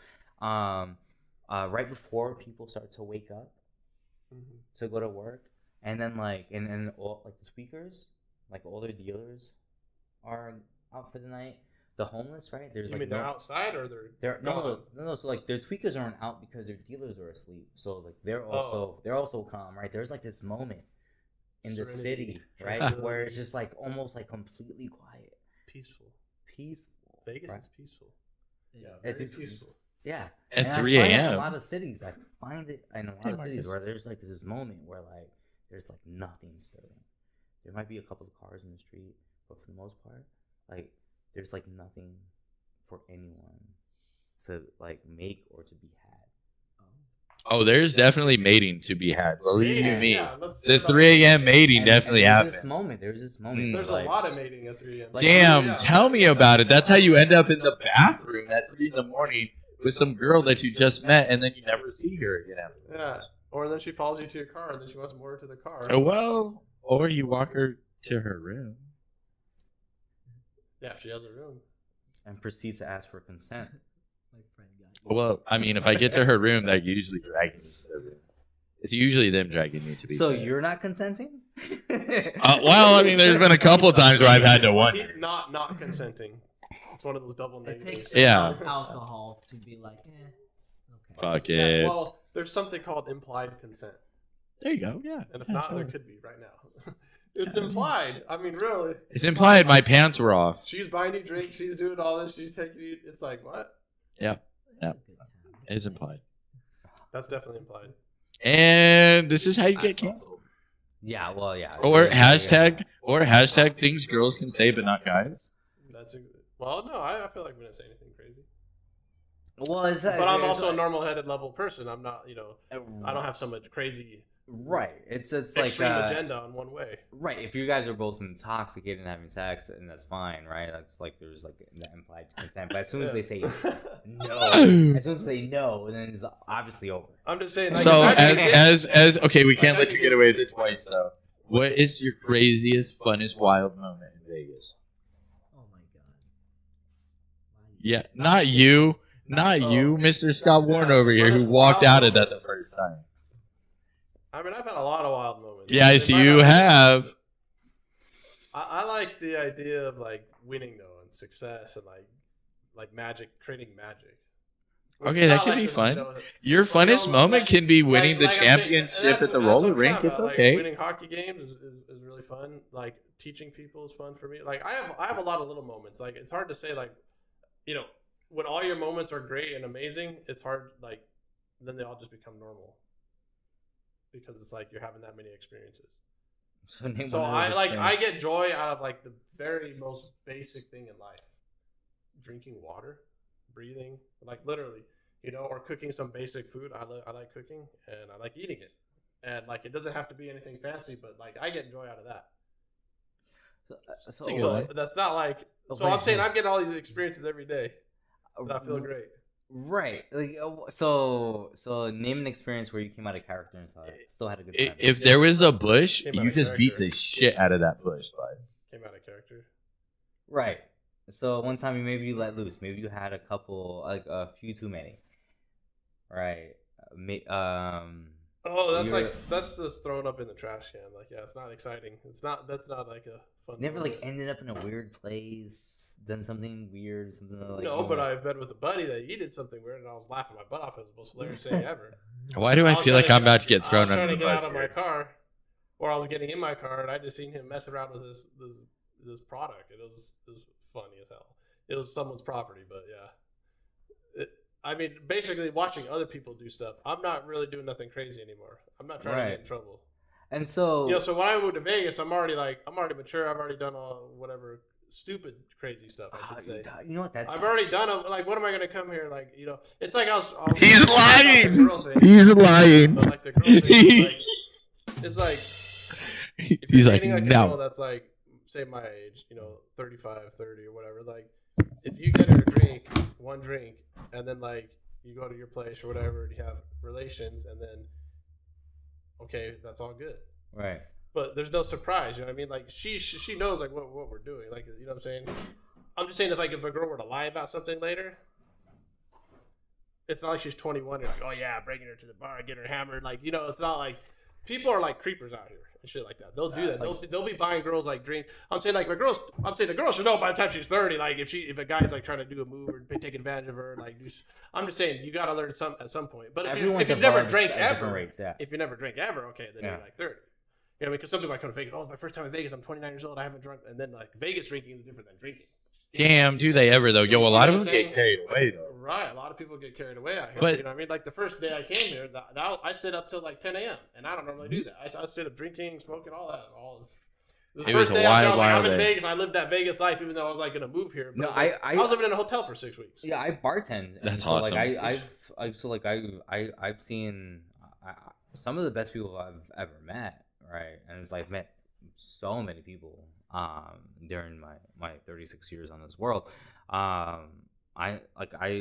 They'll take one shot too many, and all of a sudden come out of character and put themselves in like really bad situations that they normally wouldn't have Oh, put yeah. themselves in, right? And so Exactly. it's easy. It's easy out here, right? And so I like what you said. So like that's I'm like trying to pull a story out of you, and I'm not getting one from Vegas, and I'm not really that surprised because I learned all those lessons back home too. Yeah. Like, you know, See, that's like, why, I- like, yeah, so so- in Las Vegas, like, yeah, Like I was trying to think I of have something. moments Trust when- me, I'm not trying to sit here and not talk. I was trying to think of something. I was like, right. I have really know moments out something. here where I've gotten like too drunk, but like that's like the end of the story. Like Will just got too drunk, and Yeah. then like I got. I mean, a I was at a ride buddy's home. house and thrown out. I got to ride home. I used the whatever, key you on the know what I wrong mean? door or Yeah. something, right? But back home, like Will fucking up is completely different. Like I mean, Exactly, like yeah. I'm changing Yeah, you just asked the wrong relationship. question. Yeah. Yeah. But we are talking about Yeah. Vegas, though. Yeah. But I mean, I pretty much almost got kidnapped in Mexico, and I had my car stolen and everything, and like I had one peso to my name. I had a Wait. Hold on. See, Hold now, on. see, now, That's now it. you Yep. interrupted. No, it's interruption bullshit. No, we want the full story, No, not that's the, all you get now. not the. No, that's When the you interrupt me, Because best. I don't need to be pressured into nothing. We're here having a good time hanging out. I'll bring it up when I want to. You know what I'm You saying? did bring it up. No, but now you like cut the whole thing off and made it. Listen, this is a podcast of consent, and Scott's not consenting right now, so Titties. we're gonna move on. It was a bad approach. It didn't sell me. Your lucky Will's It didn't here. sell me. I would what cry rating? harder. I'm trying to think of like. Right, Vlad, you don't get in trouble out here. You know what I mean? You're smart. You might get. I mean, you're 25. I understand. I've You know. been living in Vegas, We blame it on the- and I've noticed You're 25. I never want to cause trouble here because it's obvious. There's cops everywhere. Why would you want to risk your livelihood to get in trouble in Vegas? That's why I Right. don't. That's why when I drink, and I drink a lot sometimes. But I'm always like mindful. I'm like, man, I don't want to make sure like my homie doesn't. I'm gonna get some Alka-Seltzer for this girl, or I'm gonna get some water for my friend Sky here. Right. You know, I'm that type of drunk where I'm like, I want to make sure everything is right here. It's like you that. know? You know how to maintain the right level. Yes. And mostly you're always like 5 blocks away from your home. That's Right, like this is like we're in like the heart of Right, so you're not worried everything. about driving and stuff. Right, we're not Yeah. driving anywhere. Like we're like out here. Like I can go outside and have a really good time and be inebriated and not have to worry about the subway or the bus systems or even driving. I'm like just walking a football field to my apartment. You know, like for the most part, my whole existence in Las Vegas, which I like. It's amazing. It's quite Isn't that what we kind of do? Walk a whole football field? Would you call that a football field away? A little bit more from the downtown. It's like a grid. It's like a big Yeah. bus. Well, even to the whole very, experience. Very obvious form of redlining in Nevada. That's a good way to describe it. Yo, I'm 1 to 2 football fields away from the entire damn thing. From all of it, right? Like, okay, think the sushi. Okay, literally from right here, we're 2 blocks away from sushi. Yeah, and a block. I think a block is like, is it an eighth a mile? It might be a quarter mile. No, I don't think it's. It's 20 blocks a mile, so like. Is that New York blocks or Yeah. Vegas blocks? See? Yeah. But okay, Vegas blocks, what we yeah. know. 20 blocks Yeah, a yeah. mile. 20 blocks a mile. Yeah. So just half that. So 10 blocks would be half a mile. Half that again. That's a quarter mile. It's 5 blocks. Oh, okay. It doesn't matter. You guys I are think- taller than me. You guys have bigger legs, so you guys could. It's Yeah, It's no, that funny. sounds right. No, that could be right. You're yeah. probably like You're- 500 it's steps. it's from one funny block like line is because 750. So you go by we're steps. Oh, yeah, steps we're matter. like 100 yards away from sushi, but like sushi Yes. is like 400 miles away from the ocean from here. Hey, don't think about how they got. Listen, I pay them good money, so I don't have to think travel about it. that far. No, I just to be don't. here. I don't have to think about it. I pay them for that. No, but that's beautiful. They're importing. Fuck yeah, that's beautiful. Yeah. Yeah, in trucks. This is actually. They actually have, Las Vegas is great for cuisine. If you like Yeah. to eat like No, the pretty fish much thing all of scares them. me. I'm sorry. The Like, what? The fish thing scares me. Like Nevada has to Oh. get fish, you have to go through a truck. Ooh. 400 miles? Ew, yeah, very 400 least. miles. It's the refrigerated trucks. Who cares?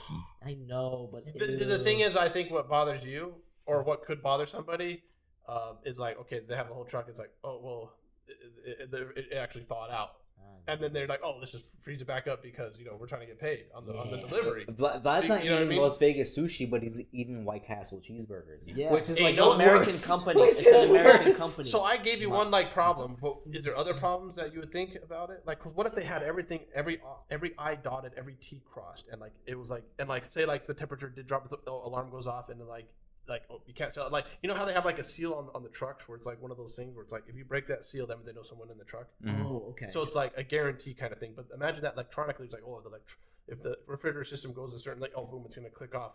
And they got temperature at each refrigerator, like all of them have to be maintained. Or maybe it's one big freezer. I don't know, how it's doing it. But if they have everything to like foolproof it, you know what I mean? Like little safety feature. Oh, this went bad. And then another generator kicks in so they can have the extra, like if the truck went bad, then they got an extra generator that keeps it cool. I get the idea. That now It would make you more believe it's healthy then. yes, that is true. But If they could prove that lineage, though. lineage, and of course we have the science to manufacture something like that into these trucks here. So I believe that is definitely a possibility, and a lot of major corporations are probably utilizing that. But my sense is like I'm from New York, so you could resonate like the fish is fresh. It's like right there. You Oh, go, yeah. It's like Well, some of them fly that shit in daily. and it's like I know. Well, we're but not it's getting like, there from Like our Nobu. harbors. No, We're getting it but from, like, but Maine. Nobu flies that shit in daily. For sure they do. Yeah, they're still traveling. We're not. The Caesar sushi place? Oh, right. They're probably getting daily shipments. It's literally, you know how when you go to sushi and it's a la carte and it's like $6 to $12 a plate.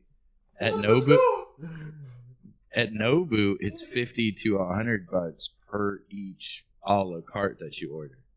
They can absolutely afford to fly in same day shit. Catch it at 4 in the morning, ship that shit out to me, and they literally have it ready for 7 p.m. One thing that's But you're paying such a premium for that. Like, they might have just caught that, and the next morning. Oh no, they do. Yeah, They do. that's Yeah, what you're they saying. do. Just- They catch it at they're 4 in the not storing morning. it there, They're just breaking it. Yeah, they're catching it at 4 in the morning. They're loading it up on that plane, and it's here and on your plate at 7 p.m. Okay, Mr. Bougie. Well, but when you pay a higher price, you can do. Yeah, have you more can do systems that. kinda- But that goes back to what I first said: is I'm paying good money for that, right? Like I don't have to worry or think or To concern. be more That's the point. humanitarian about that, I feel like Okay. if there's fish farms that could accommodate Fish everybody farms. except the upperclassmen, because the upperclassmen could fly in a jet to get their salmon on a plate. Yeah. Well, we want to help. We want to make sure everybody's able to get a fresh fish. You know. Well, they say farming's So, bad though. Yeah. Fish farm. Well, but I think it I heard could be about done that 'cause of right though. parasites. It's parasites, and then like they eat their own doo doo. They eat their own like species of fish when they're dying. They Well, eat that's true. So like That is it's like true. some, but I think it could be done in a proper way. But then I how, think it could be. how do you actually like Because actually like make like how do you like I don't know. distinguish what is worth more than other things like you like rarity, right? Well, it's But, like- rarity and how much labor it takes to get it. But and so like cost they and all that. for like they used to feed prisoners in the United States lobster because that was at the time In it was Maine, a poor man's meal. Correct. Yeah. And so and then the Lobster and the shrimp. outlook on that Mhm. completely the perspective Well, changed and it became a rich man's Well, because like meal. when you taste it, it's like not that bad. You're like, that's not too shabby. And then I think what might have happened is that everyone just bought, the supply went down, and the demand went up. Was it a went down. supply? no matter what, it's still No, no. Okay, so this really It's happened. still supply the is- roaches of the sea. They're Yeah, still no, the so, roaches okay. of the fucking So it's like sea. there's hundreds of millions. No, so of think people. about it. So Millions. to help Will So better we're in the wrong context. business. We need So to this hunt was a some huge lobster. thing in Maine. And for Maine, I looked this up. Almost all of Maine's, well, at the time, every single Maine prison was right there on the shore, Mhm. within 5 miles. Oh, that makes sense. So you're within 5 miles from the shore. Where's your first source of free food? Because times were tough. Right after the war, they didn't have money to fucking feed these guys. They couldn't go buy meat. They couldn't even go buy bread for the And you're in prisoners. freaking Maine. It's actually more expensive But- to imprison someone to actually give them an education. Right, yeah. And so it made sense for them to pay, well, not pay, but get the prisoners to go collect their own food 5 miles or less away from the water. The thing is imagine every single day getting lobster and crab and shrimp, and yeah, that sounds nice. No seasoning. They had no fucking seasoning at all. And these are things, Ocean and they're has a eating taste of itself. the right. And so you're eating it the most blandest of blandest shrimp that did nothing but feed off of sand. And then you're eating things that only ate sand dwellers. That's torture. Do that every day. No butter. I don't- No butter, no seasoning, just straight up boiled and eat that bitch, man, and appreciate your protein. The point is, It's if still you're- more it's probably- expensive. We're not buying shrimp and lobster with the butter and the seasonings. We're buying shrimp and lobster For the as shrimp same and the way lobster. the same way the prisons at the time were, Mhm. right? So the only difference is that at the time, right, it was a cheap meal that the middle class and upper middle class didn't have any part of at the time, right? Hard butter. And so yeah, we gave it to them. Once Mhm. that perspective changed, once like culinarians were like, if we add some salt to this bitch and some fucking butter, all of a sudden this is a masterful cuisine. That's when the perspective shifted and the price point shifted. Once they made it tasty as fuck. Right, and then we started serving what gruel to the, the prisons. I don't know, minced cow meat and pork. Well, the worst punishment ever is to bring fish to work. So if you're gonna be that asshole, Thank that you. brings- Yes. 100%. That's why we don't have a Tupperware- microwave at the downtowner. Yeah, good. Yeah. So don't be that guy. Just bring like a beef bolognese or whatever. Just nothing stinky.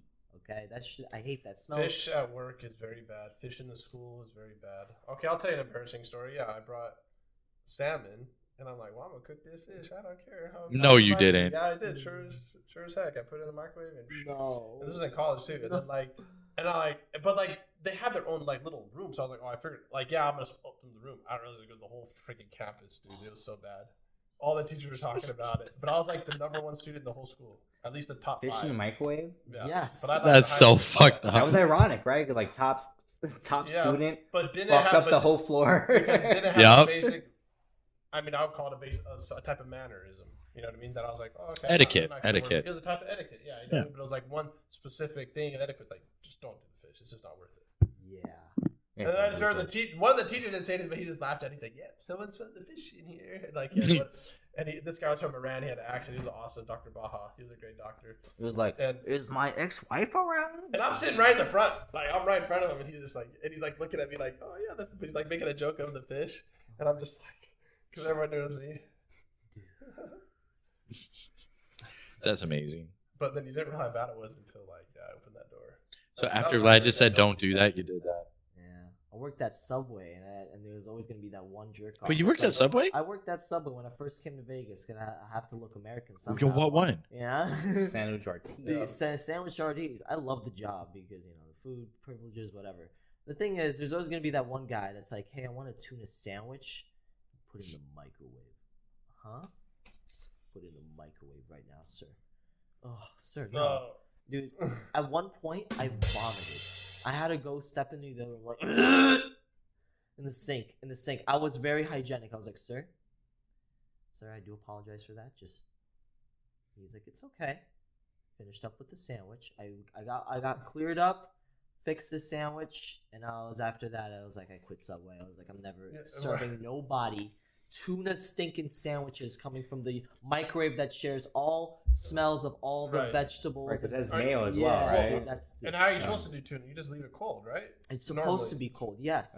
In Jesus' Now, would an name, amen. oven would be the same thing, right? It would still oven would be a better choice, or would that still make it stink? It's no, because they gave you a microwave and an oven to play around with, and I'm just like, there's no way to go Either. around it. It still stinks up the Oh, vicinity. even the oven, you're saying. Would. Yeah, dude. The way that Or you're not sure because you only did the microwave and you were done. I did both. I'm just curious. So you have done both. I did because I got so much of the customers with the microwave tuna thing. Well, that's a common request. Yeah, and then at some point I just got so sick of it and I just vomited, and it's just like, it's just that smell. Something within like whatever organism of how the fish is made mixes in with heat, just releases that stench of just bad coochie on a It's Thursday like night. right, You know? yeah, exactly. So- Thirsty Thursday on a thirsty Thursday night. Thirsty Thursday night. I like that. I like that guy. One of the things I learned in junior high school in science was like how microwaves work, and I want someone to like check me on this, right? But so microwaves in particular, they send out a frequency, a wave, right, that makes the water molecules in the food spin, and so because it's like H2O, right, the way the molecules are shaped, it knocks around the other molecules, which cause friction, which cause heat, which heats everything up. And so, in like tuna, I'm trying to wonder like how, or fish in general, like what makes it, what makes a microwave make fish like Stinky. so pungent Yeah, compared to you other know the foods, right? science behind it. Because Come it's on. the same science, some right? of The it same I science is happening in every single food, but like why fish? Oh yeah. Yeah, it's just the flavors, it's the properties. But like you said, it's like their diet. You know, it's just like how deer tastes different. It's a different game. You know, Right. It's called it tastes gamey. You know, they say. I googled what it. they eat because like they're Okay, so yeah. What's the answer? Okay, so the smell of fish cooked in a microwave can be unpleasant due to several factors. First, fish is a strong smelling food, and cooking in a microwave can intensify the odor. Additionally, microwaves cook food by generating heat through the excitation of water molecules in the food. He was right. This can cause some of the volatile compounds in the fish, such as trimethylene oxide, to vaporize and spread through the air, leading to a strong fishy odor. Another reason for the unpleasant smell could be the improper cleaning of the microwave after the fish, and you were too lazy to clean it. That fishy smell can cling to the walls and interior surfaces of the microwave even after the fish has been removed. Oh, Subway, fix that. There you go. Yeah, Subway. What's going on with that, huh? Yeah. Clean your uterine walls. Yeah, Subway. What's your request, Marcus? I hope Subway is like, oh shit. There's a request. That's smart that you said that. Because I'm like, why does the microwave stink all the time? Ooh, yo, what about a garlic aioli fish sandwich? Oh my god, go to hell. Yo! Mayonnaise base, right? It's Oh. delicious. So Don't are get you me wrong. you're not a fish fan though? I in am general? a fish fan, but I'm a Okay. What do you personal want? fish fan, okay? Maybe when it comes to crab legs, because crab legs and shrimp don't stink as much because the Like that you seasoning. can eat in public. in other Yeah, words. that's Gotcha. fine. But like Shellfish fish- is way different than fish, I feel. Yeah, A little bit, right? You're right. You're Yeah. right. It is two different like. Uh, That's what I realized. Like crab legs, they don't stink as much as actual fish from like a microwave or an oven, you know. Mm. And that's why I'm like, wow, you got a point there. You know, it just sticks to the walls and crevices. my stepfather is Ecuadorian, and he would make this. We live my neighborhood bordered the second biggest Chinatown in all of New York City. So he grew up in Ecuador and around fresh seafood, and living next to the second biggest Chinatown, like we had fresh seafood, like we just goes to the markets, and he would make this this marine soup, which had like everything: clams, oysters, crab, fish, octopus, squid. It was just like it was like this huge pot, this huge stew, and Yum. it was like drinking the fucking ocean. Just a little bit more savory. Like, I mean, I had, yeah, I wouldn't like exactly recommend it today. Maybe I would, I don't know, but like, it was interesting. It was like a seafood stew. Yeah, I don't like the taste of ocean water. It's pretty bad. No, I love the taste of ocean water. Yeah, What? I guess it is surprising. Yeah. You just I kind of don't give yourself know. a little gargle of it. You don't. So do you like the bottom feeders that literally just eat I sand and am a survive? fucking bottom feeder, bro. Like, you guys haven't learned that already? Like, dude, I No. swim around the bottom and I prosper. Like, How do you That's feel about why I- popcorn and soy sauce? popcorn and soy sauce, never had the combination. Never had that either. That might actually. It sounds actually decent. It would, I mean, yeah, I because would like do I like the the half salt. saltiness of the soy sauce would make But it fun. I like the light soy. Yeah. A little bit lighter. My I mean, Asian I would try it. cuisine nights at my apartment are fucking fantastic. Yeah, it almost sounds like a Oh. waste of soy sauce, though, to be honest. What do you On mean? popcorn? Yeah, I'm gonna put on something Mm. better. The butter too? Speaking of seafood, like Oh, why is butter. coochie? Why everybody keeps saying coochie tastes like Skittles and Starburst, but it really doesn't. Like, what's the point with that? You know, well, you know, when I eat a girl down, I always realize I'm like, this ain't right. Wait, You looking for that microwave tuna taste? No, Oh, you gotta have a shower. what? Yes, you're right. You're right. So, and I heard the dilemma on like what the cool kids dilemma is like. It tastes like Skittles and Starburst. I'm like, oh no way. So when I No one ever says that. It's No. like No, that but- reminds me of like the 40-year-old virgin. It's like, yeah, breasts feel like a bag of sand. That's exactly what Mhm. that reminds me of. Yeah, it's just someone told you something. all I'm You know. saying is I thought it tasted like candy, but you know, no, I'm not saying it tastes gross, but I'm just saying it's like, you know, You wanted peaches and cream. I wanted peaches and cream, but you know, I got pennies. You gotta change your diet. No, I'm just kidding. It's But most no, of they the have- yeah. but they have their own scent, you know. And they also everyone's chemistry is different. Exactly. I'm only messing y'all. Well, I do. No, I'm just you're saying. talking from experience. It's okay, but like the pheromones is a real thing too. Right. At least I Everyone's think they are. chemistry is You know, it's different. like it's like sometimes it's like okay, I smell fresh out of the Jesus. shower, the girl loves that. Okay, then I'm back from hockey. Oh my god, I smell. See- Well, it But tastes But like she likes it. I'm chemical like, soap that but you I'm put in sweaty, your like, coochie. So That's sometimes, but some girls are, oh yeah, you're sweaty, shower first. Chat, I Like, told some you girls like eventually it would sweat. get to this. Some I was girls tight. don't. Yeah, damn. And then some girl, you know. That's so And vice versa. predictable. They usually like you. So I mean, of fucking course, predictable. And, Predictable. same with No. men and women, right? So like it's vice versa, like completely. Yeah, Like, 'cause yeah. if it's a pungent, nasty, yeah, you're gonna be like, No. you'll There's kind of a- be naturally I turned on. didn't- Did I not say they would eventually didn't talk about a I girl's didn't taco? mean- There's a difference didn't mean to between do that. like there's a I let this difference happen between, like, naturally. being like natural and like musty I wanted to be Mhm. funny. and like living life. I'm so glad from, I called like, that. You haven't showered in like a week and a half. Like there's right, exactly. there's a difference probably- like I have a like re- sanitary reasons and health is right. I gotta get with a girl that's gonna push me to the limit. Like, can I smell her like 2 weeks out if she hasn't showered? Can I smell her 4 weeks out? That could be an experiment for her to try if she was so inclined. And I'm curious to see how far in the participation would I go. Would I get to that month mark? Of, hey, I'm done out a week. You're too bad. That's too much for me. But there's actually a doctor that You're that he's the guy that serious. wrote a book. He wrote a book that you don't have to shower. You could live off not showering. And they're like, what, you don't get in water? Or what? He's like, well, I might splash off a little bit every now and then, but I don't like shower like typically like with soap. I'm like, that's smart. He's a doctor and he wrote a book. He has a credibility because he's a doctor and he writes a book and he see patients and he makes all this money. And he just travels the world. I'm like, this guy is like, he could be a schemer. Maybe he's telling the truth. I don't know. I didn't read the book, so I can't judge him like that. But I just think it's funny. He's like the one guy that did some weird, crazy, insane niche. His medical school background for that. And he's like, well, let me just give you the science behind why you can live without taking a shower.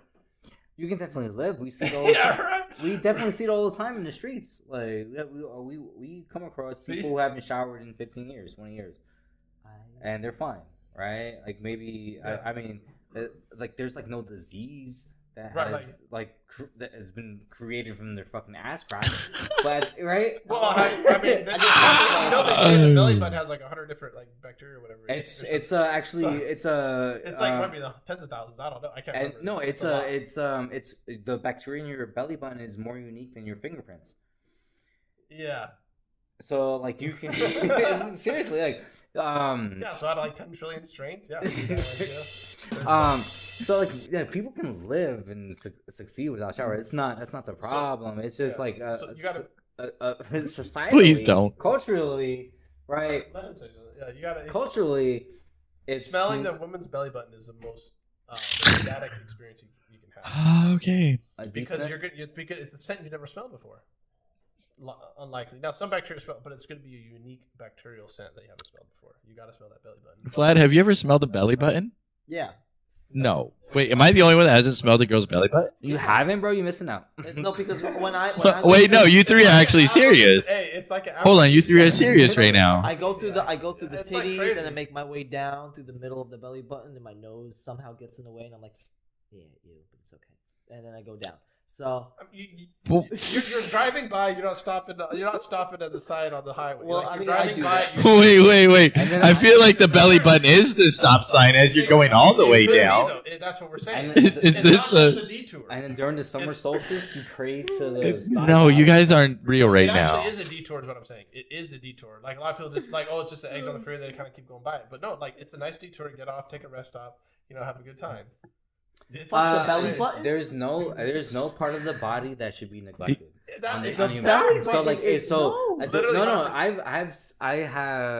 I wholeheartedly believe that if you are trying to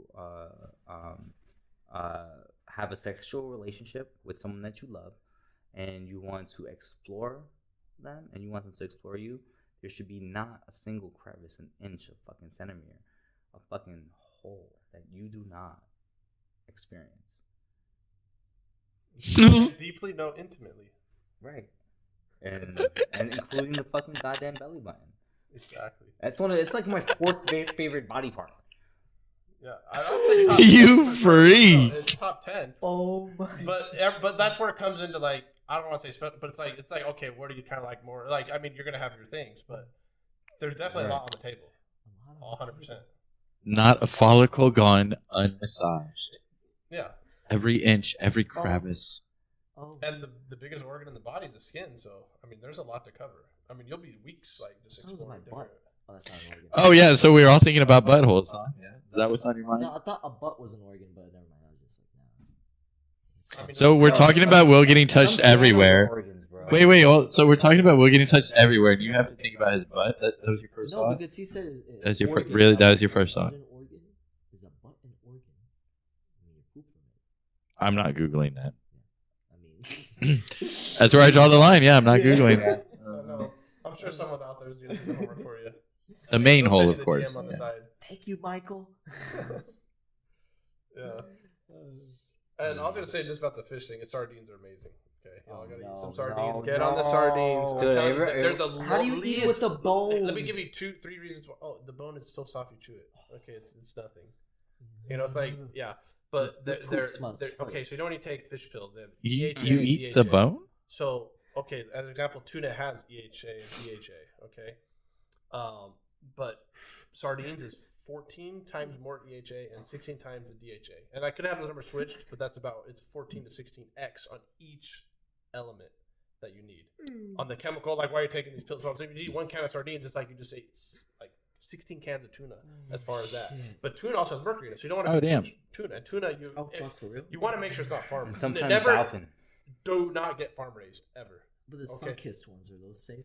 Well, Have you you ever got watched The Burbs? You want to get it say Bumblebee? wild caught. It has to say wild caught. What's that? You ever watch The Burbs with Tom Hanks? No. We haven't Okay. talked about that. All right, Yeah. so there's like this one scene where like he's at his neighbor's house and they're like kind of weird, and like they offer him like a pretzel with like a sardine, and like Yeah. he reluctantly takes it, and like I've never had a sardine, but like my whole life I'm like that actually looks pretty good, and like the Yeah. saltiness of the What? fish, I- like I on said- the, I on the gave it- pretzel. I gave like, it- I want, Eat it with the yeah. bone. I gave it to my Yeah. 3-year-old niece, and she's like, "I like mermaid tail." I told her it was mermaid tail. I was like, "You want some mermaid tail?" And she tried it. She's like, "Oh, that's really good. I like a mermaid tail." It was so funny. It was so awesome. Yeah, I'm a, yeah. It's like really good. Yeah, it's good. What about- do you have a what about the brand, chicken or, of the like, is sea, it though? On the can? Yeah, I get it. The cat. I There you get go. low salt. Yeah, low salt. Low salt, Ooh. but in water. I don't But get, there's like, salmon water. in a can too, right? Salmon in a can Yeah, too. Yeah, chicken. see, Tuna in a can. Sardines Yeah. is good because it's the lowest mercury The lamb. content, so you can eat more of it. Like tuna, like, and you're getting a lot of that EHA, DHA, like the omega 3s, Right. because like omega 6s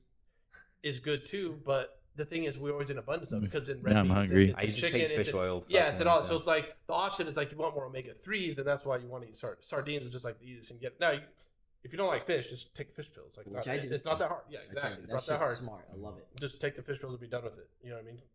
You know, and I don't know what the doses are, but like it depends on. But it's like basically like 3 pills a day to get like that value that you need. And like when I say that, and like what I want to say is the last thing is like, okay, I made my mistakes, but am I learning from them? I'm not cooking fish in the school cafeteria anymore. Learn from your mistakes because it's okay to make mistakes.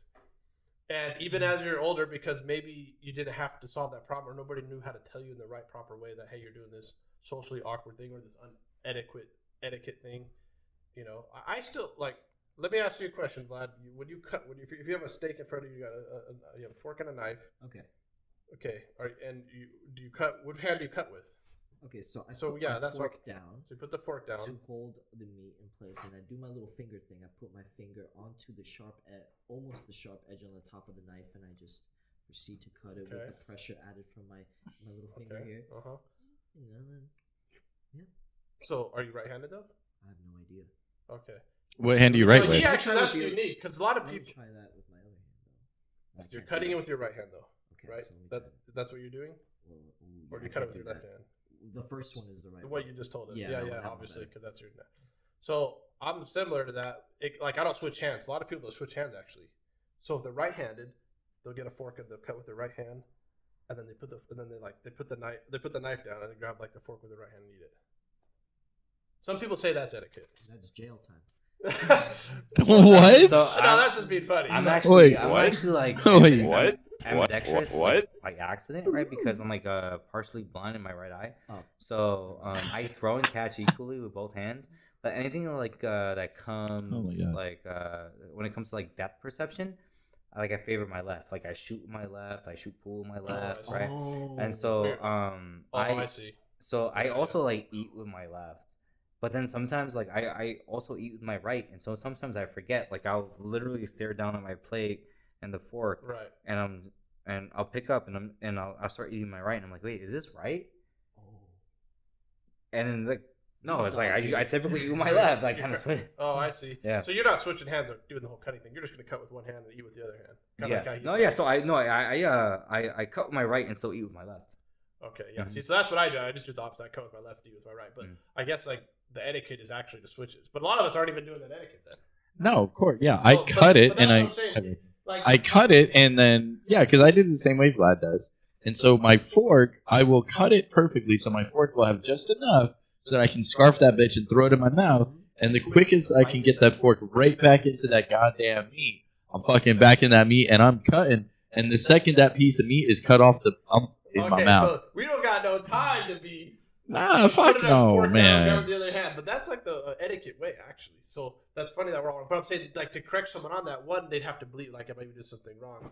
But like I brought that up because it's like you can understand that concept. But now, what if you're doing something unconscious? Like you're unconsciously doing, you gotta like sit there and explain, and then like you almost second guess yourself. But it's like the first one that you do. Yeah, I'm hungry. I don't want to be a part of any understand. place that requires me to eat specifically with a certain hand. I know, but it's leading up to like, what if you're doing something that was actually like being noisy or chewing with the mouth open or something like that? It's like, how do I tell the person when it's just like they're not thinking about it. It's just like you're cutting food, but like now they're doing some chewing sound or whatever, or they're smacking their lips, but they're not knowing it. Or every time they open their mouth and then it makes a sound, but it's like it should be silent. I find it like, satisfying, honestly, when people eat. It's like, yeah. Some people like at me. Like my Well, friends yeah. would be like, And You got, like, 2 minutes, not in even some that. places is like you like burping loudly is a sign of like respect for the chef, right? Oh, yeah, Because those like are they okay made you a to do good meal, and I mean I don't agree with that in regular society. Well, that goes back to the ancient medieval To cover times. your You would have mouth. 2 meals. Well, so what I was going to say is back in the ancient society, you would have 2 meals. And you would literally eat until you regurgitate. And if you didn't regurgitate, it was rude, or people just assumed you didn't like the fucking eat food. until you're throwing Yeah, up. you would eat until you the throw land of up, birds? and then you would eat again. Medieval times.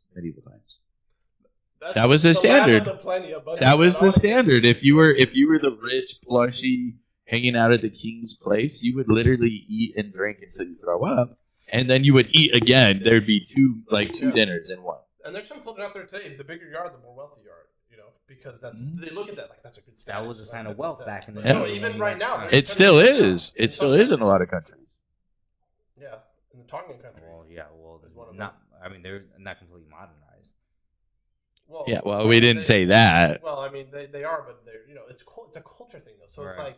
it's gonna take some time for it to adjust and stuff. But I know we gotta wrap it up, dude. We have like 30 seconds. Yep. Basically. Yeah, so, We're basically done because he's gotta. No, take your time. Yeah, so we got another group coming, but it's fine. We can start that one this year or too late. You guys want final thoughts on anything? No, I don't know, not me. I think Don't microwave fish, that's it. Yeah, don't microwave fish. What's the lesson? Just learn the lesson and just. It's okay to make mistakes, and sometimes people are going to call you out on it, and they're not going to call you out in the right way. It might sound harsh, it might sound brutal, it might sound like they're attacking we're not you. going anywhere. But if you could think, maybe you got to think, like maybe they're onto something, because sometimes it's okay to listen to even your nemesis. You can learn from your enemies. Yeah, if enough people believe it, maybe you should like. Yeah, enough people are try to telling you like something. readjust a little bit. In other words, take all the information in, but then like filter it out. Like think about is that going to serve me? Is it actually good? Is it actually going to help me? Yeah, That was definitely the ending. Yeah. So that being said, everybody, we're on every single. I'll just leave everybody here; they can sit through it for a second. We're on every single Tuesday, 7:30 to what is it? 7:30 to 10? No. Yeah, 7:30 to 10:30. Holy titties! You're on 3 hours. Yeah, we're on for 3 hours. So we're gonna take 2 minutes here, and then we've got Vinny coming up, and we're gonna do our stoner version of this. So get ready, get set for the stoner version of it. So nobody leave. Sit tight, tell your friends, share it, subscribe, all that fun shit. I didn't realize you were looking for the. I wasn't ready. I'm sorry, I was distracted. There's a lot going on. Anywho, yeah. So everybody stick around. We'll be back in. I kid you not, like a minute or two, and then stoner version of this shit. Hopefully, that'll be a good one. I'm thinking that'll be a really good one. I don't know what the topic is. But they seem really excited about it. So sit tight. Oh, look at everybody gone. It's all me by myself. These fucking cocks. How funny does that look? Anyways, I love you guys. Sit tight. We'll be back in like a minute or two. Like you said, this is a 3-hour thing. We'll be starting the next one in like, legit 2 minutes here. 2 minutes. 2 minutes. And, they let me control what I put on. Silly them. Okay, so I made this all in under 20 minutes, if you can believe that. Look how silly I look in this shit.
casino gambling. I think my buddy like hit like $1,000 jackpot on the slot machine, but I mean, he was just throwing fistfuls of cash and then max bet.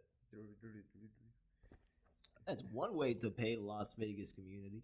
Well, I mean, he definitely pulled out more than he put in, but he was throwing it in. Damn. That's amazing.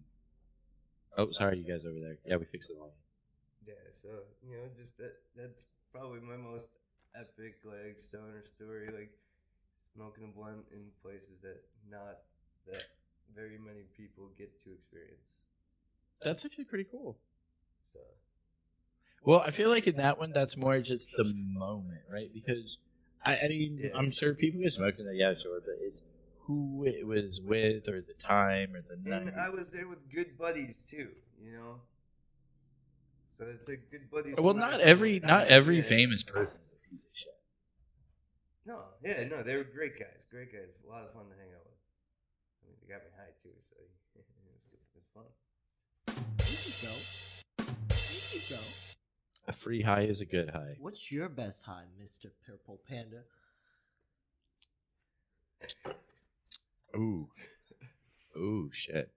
Is he purple because he's feeling a little blue?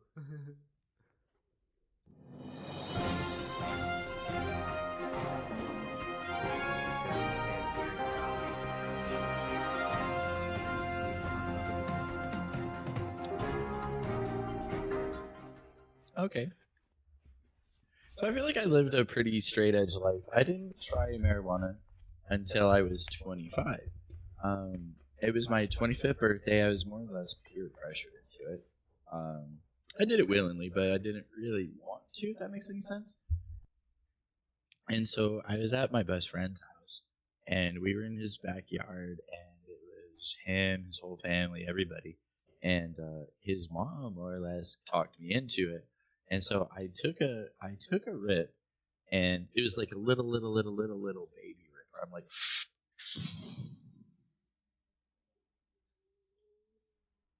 hi YouTube chat. And so yeah, I took a little baby rip, and I mean a baby rip. And then to me, I started talking shit of like, raw, yeah, I did it. That shit was nothing. Ha ha ha ha ha ha ha ha. That shit was stupid. That was blah blah blah blah blah. I waited forever for this. What a lame. And then so Buddy's mom was like, okay, give it to him. Fuck it, give it to him. I'm like, yeah, fucking do it, bud. So this guy put everything in it. The oils, the hash, the keef, the what the fuck ever, man. And then he brought out this, I kid you not, this like 2-foot fucking bong, right? And he's like, hold on. You don't know how to really hit this. So all I want you to do is just inhale. All you're going to do is and suck out all the air of it when I tell you. So this motherfucker heats up a whole fucking binger. The biggest fucking bong I probably ever hit my whole life. It's full of smoke. And me being that cocky, not knowing what I'm getting into, tell me I didn't just the whole thing. And I'm like, oh fuck. Immediately, I knew something was wrong. I was like, oh no. I knew something was wrong. So I'm like, oh fuck. I'm like, oh god. So I start running, and I try to go inside because I'm like, no one needs to see this shit. And so I go up 1 stair, 2 stair, and this fucking door doesn't go in. It pulls back. So what do? I open the door, boop, and I fucking hit my head with it, and I just fall back, and I'm just, ah! And everybody there is like, laughing. And the mom's like, oh my god, no! And she's borderline crying, like, oh my god, no. Yeah, so that was probably my funniest time ever. You know what I'm saying? Probably my funniest time ever.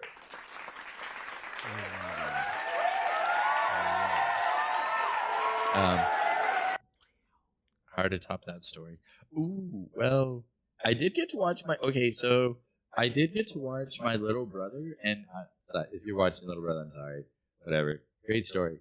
So I got to watch my little brother's friends try salvia, which is a legal drug, so not a terrible story. And these guys literally took the salvia, way too big of a rip, and they started jumping on chairs, like one chair to another chair to another, and then they ran outside, and I don't know what the hell they started doing, but they're like, oh, I'm a monkey, and they were jumping from one chair to another to another to another to another to another. Holy fuck! Oh, shit was great. I will say, Savia is not cannabis. Crazy. Just want to let you guys know before I tell you guys the story. Pendu. When I took Savia once, Wait, you took salvia? I took Savia. It was just Oh. it was one of those like it was I don't know. You could buy it at a smoke shop near where you could buy kratom, which is another thing. Wait, what is it? I don't know what that is. That I is promise I don't. It's a tea. It's a tea they sell, and I never had it, but I keep seeing kava or kratom, and you could buy Savia there. And I bought like and what it was is it's more of like I thought it was weed, to be honest. You know, but it wasn't. So so when I tell you this, it's not cannabis. Don't try it. It will definitely rewire your circuitry a little bit. Wait, permanently or No. temporarily? Depends on the person, maybe. Yeah.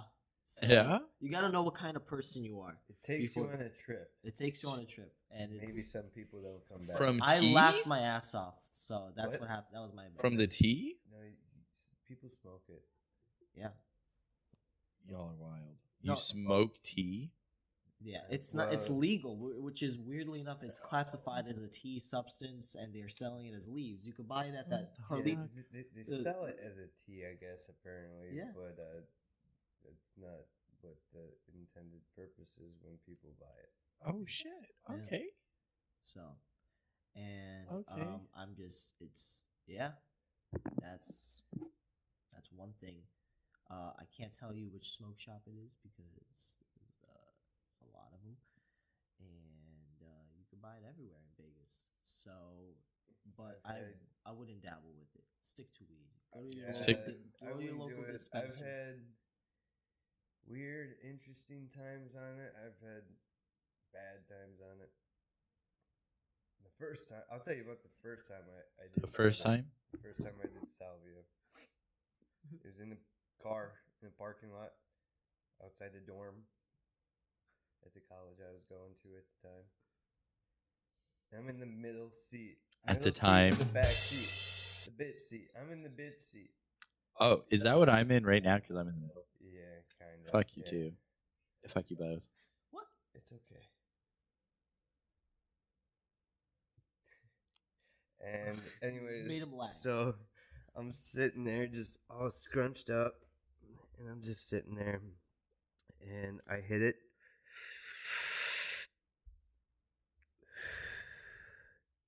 And I'm just locked in on the burning red cherry of the bowl. Ooh, yeah. And it feels like I'm getting sucked into a wormhole from my back. Like my spine is getting ripped into a wormhole or down to hell or something. And I'm just staring at the cherry of the bowl. And I'm holding on to it with all of my strength because that's what's keeping me in this car. And the person next to me is like, "Are you going to pass that?" And I'm like freaking the Hey, fuck asshole. out. And I just, Hey, asshole. "Here you go, take it." And then I'm back to normal. Jesus Christ, bud. As soon as the mic was off, I was back to normal. That was the first time I smoked salvia. Wow. Not bad. Not bad.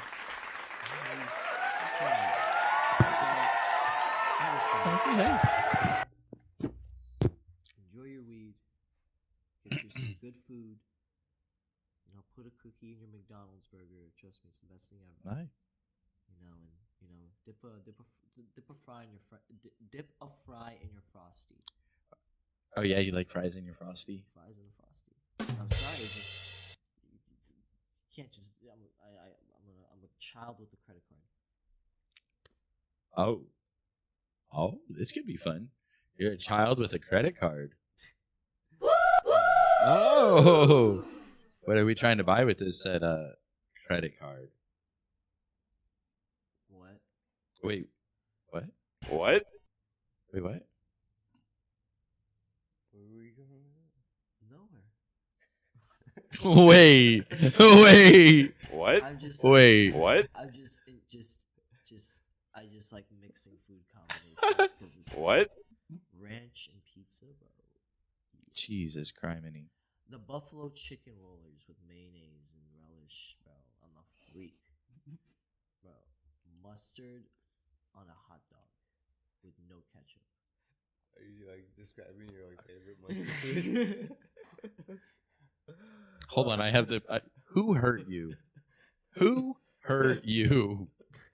Jeez. This weed is amazing. Oh, hi, everybody. Yeah, so we do this every week. I'll take a second to plug in since we got a lot of chatter. We do this every week. Make sure to add our YouTube. That's above. That'd be really cool. We gathered a bunch of good friends. We've been on here from 7:30 to 10:30 every Tuesday. Whoa, not down there. Don't you be pointing down there. You don't have a spicy page. Unless you do. Yo, I actually do. If anyone wants to subscribe to my spicy page, that'd be fucking hot. Yeah, I know. 4 subscribers. Fuck, I know. We need more subscribers. We're working on it. So, yeah, this is the group, and we're clearly on Stoner chat right now, as he's got the red solo cup.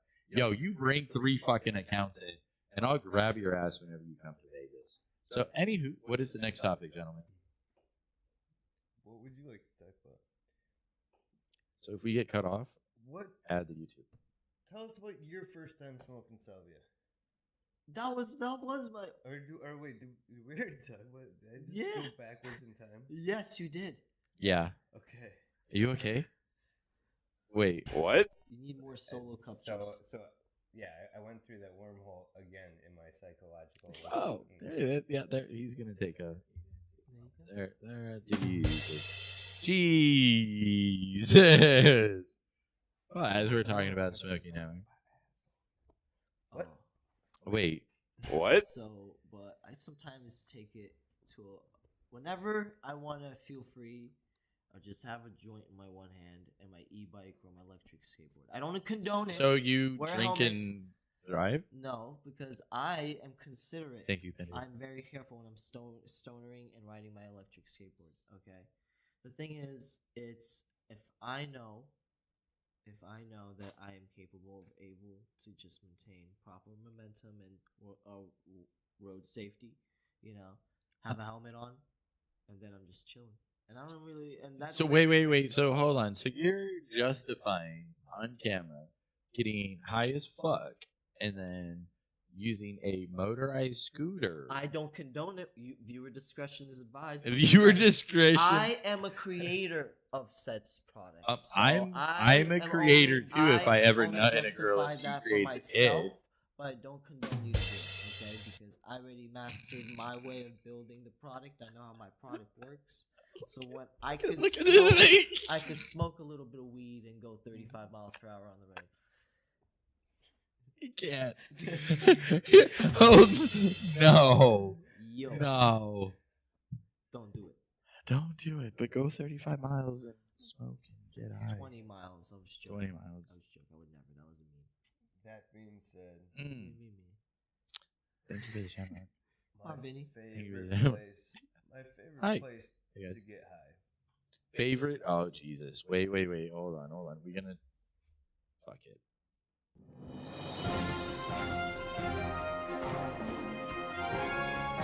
Hello! Hi, everybody. These are my friends, and we're having a podcast. Grab a seat for story time. Thank you for the Jamrocks. Oh, wrong. Shit. Wow. All right, as much fun as you can find in the city of Vegas, there's some great places to go exploring outside city limits. Climbing up into the mountains a little bit, or going out to the lake and going fishing. I like to go out fishing and smoke and build a little bonfire and just enjoy the sunsets. And if you go out at the right time in the springtime, when you're climbing up into the mountains, you can see the flowers blooming on the cactuses. And then if you're up there during the sunsets, it's like the best views in the valley. You know, just get out of the city sometimes and enjoy nature, like smoking some nature, enjoying nature. It's like that's. Do they hear us pee? I don't know. When he is done, why don't you ask him if the chat says anything about what you just asked about? Do we have any answers to his question in the chat yet? The biggest problem is, are you reading a dating profile? What? And is there any problems doing 35 and a 55?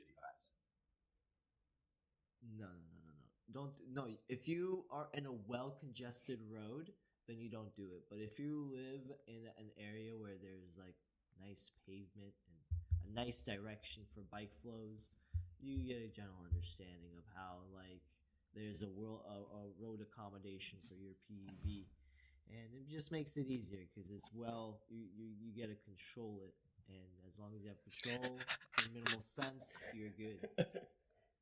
Yeah. Sorry, I was taking a drink while you were rambling. No, we were doing other things.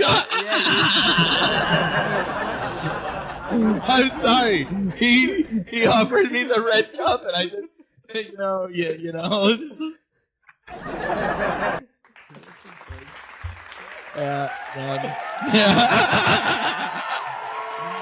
was all done in real time. Damn right it was. Yeah. I'm sorry, I wasn't paying attention. Will you tell your story again? No. When you get high enough to see a red panda next to you, you offer it a drink. Did you guys see my Instagram? And I never ever say that, but I want to purchase it. There's a, and Marcus, if you're in here, that was amazing. There's a pillow that has, Vinny, don't move. Imagine a pillow that as you're sleeping, there's a red panda hovering over you like, yeah, like that. Damn. Somebody needs to buy me this pillow. If not, I'm going to go buy it myself very soon.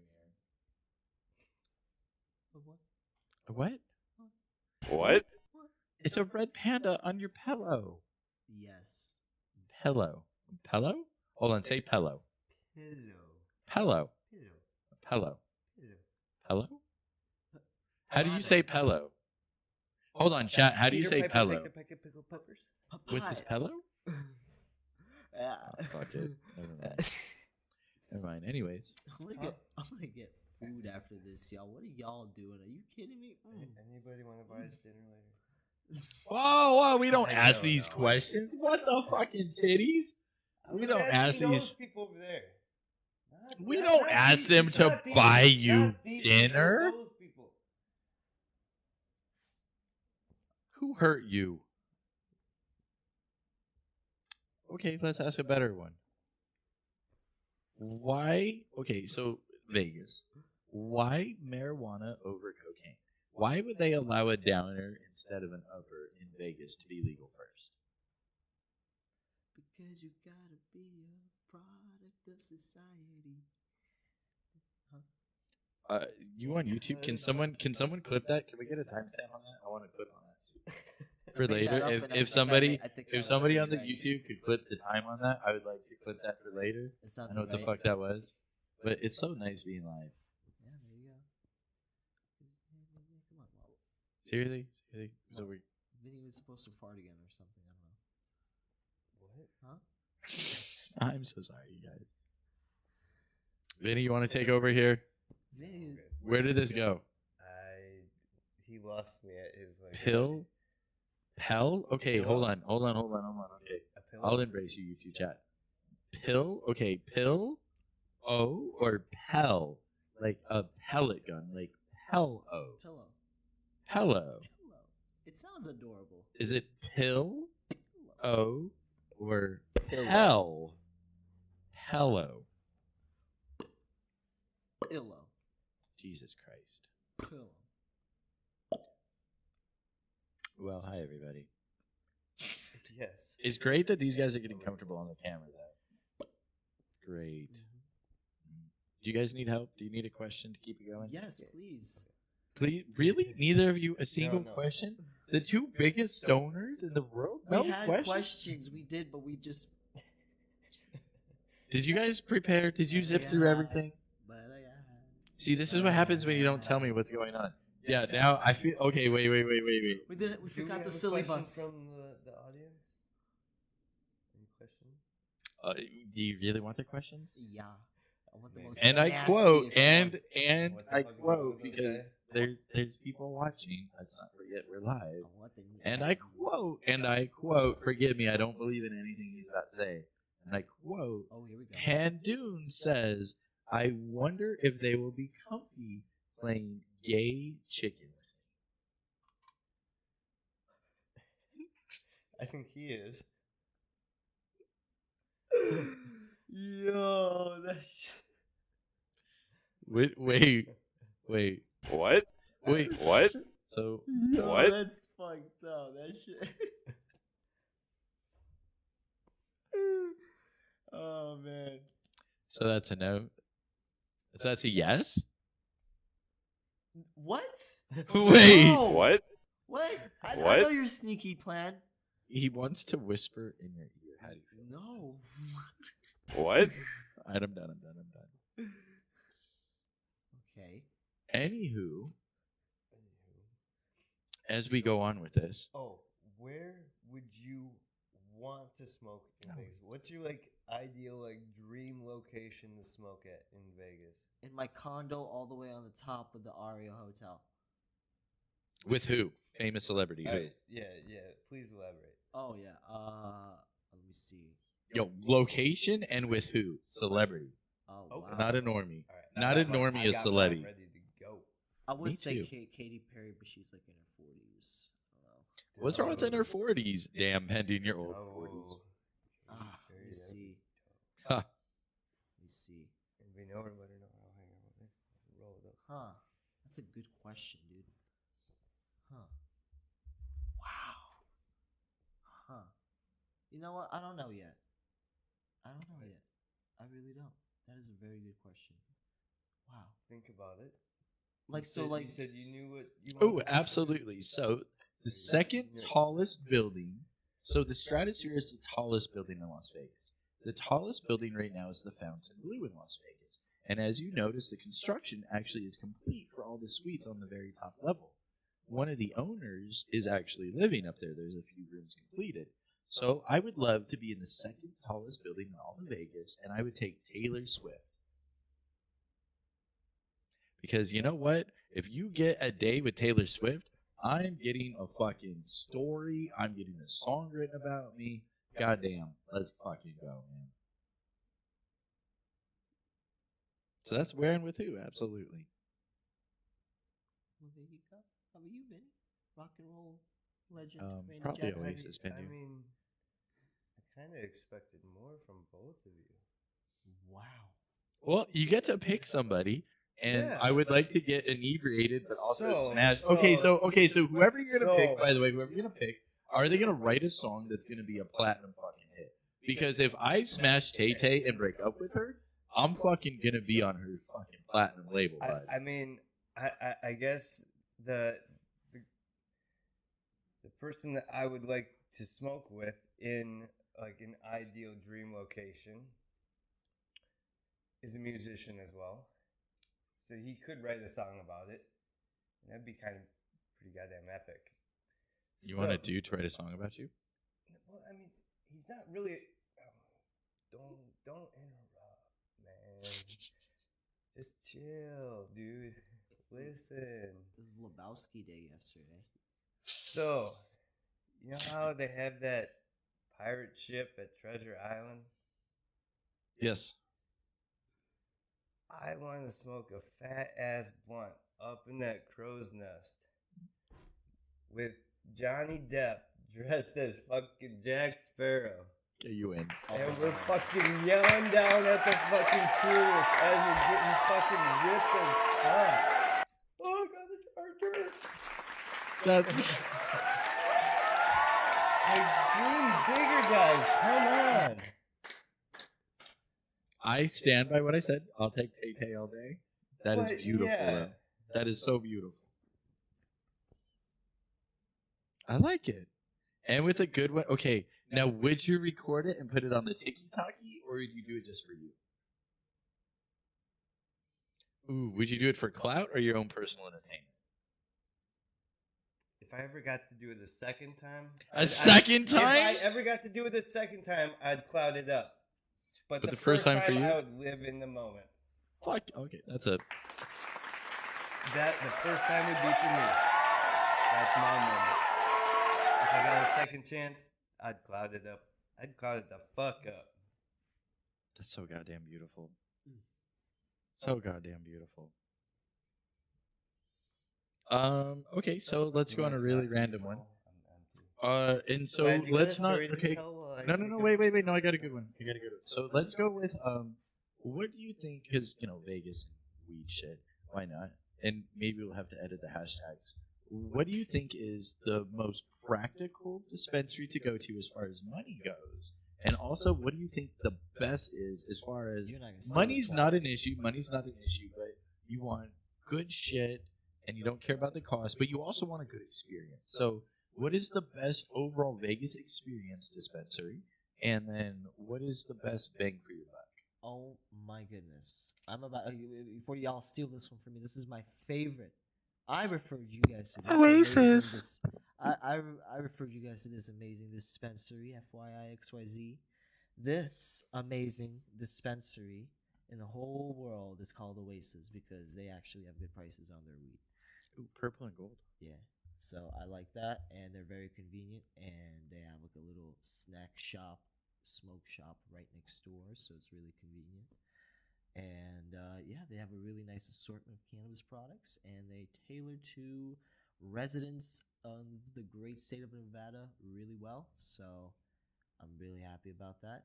And yeah, really awesome deals. Like for $50, you could get like a lot of weed, which is so cool.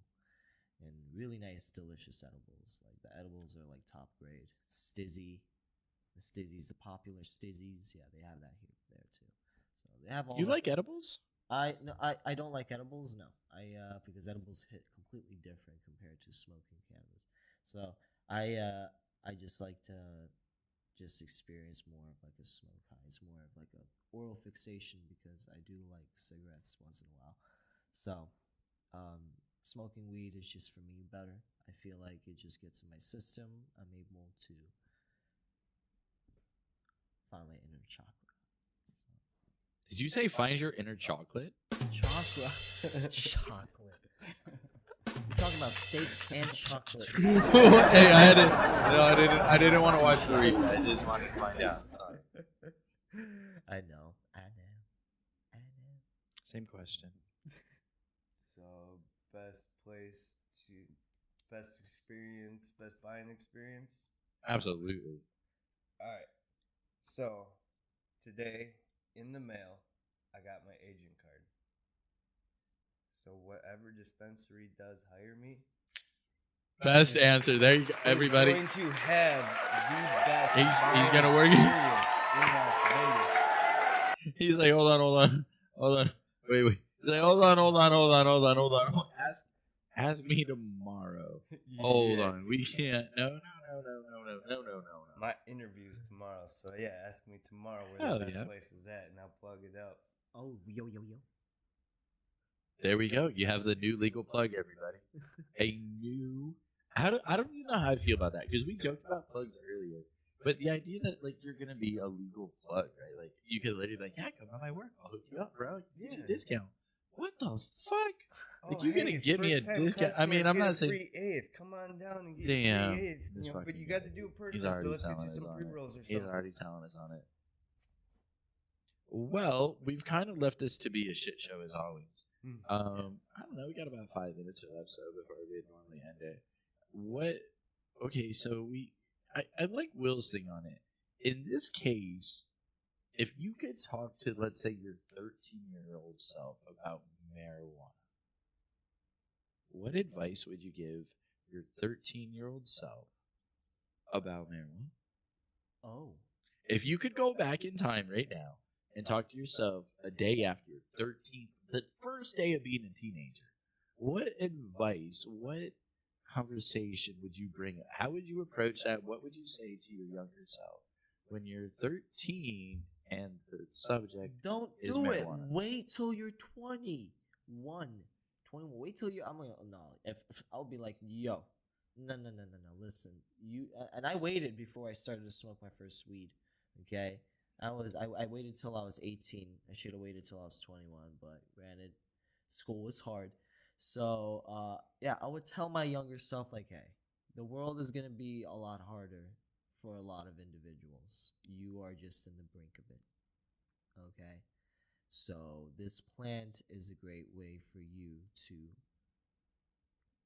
disassociate yourself for a little bit, but it's only used for when you are older and you feel like it's coming to that state. So yeah, mentally prepare yourself for it. So Not too shabby. I like it. So advice to my 13-year-old self about smoking weed. I would tell the 13-year-old me that save all of the money that you would spend on weed. Don't smoke it. Save all that money that you'd spend on weed and buy Bitcoin. So that way I can get high as fuck right now. Please? That was awesome, dude.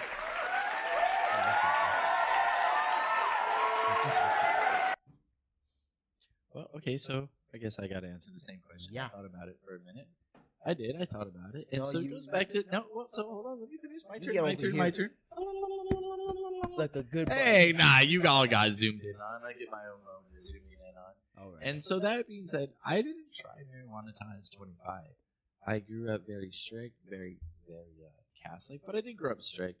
I feel like watching my little brothers do shit, my family only acted strict. It turns out they actually weren't strict at all.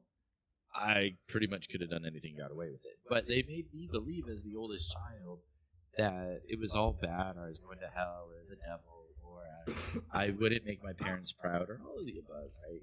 And so for me, I would definitely give my younger self the advice of like, listen, when you're 16 and that girl's like, hey, you want to smoke this J with me? Yo, you fucking smoke that J with her and you smash fucking cheeks, bud. Get it out of your system while you're young. The thing is that, I'm sorry, like, you're not supposed to be 50, 60, 70, 80 years old still smoking.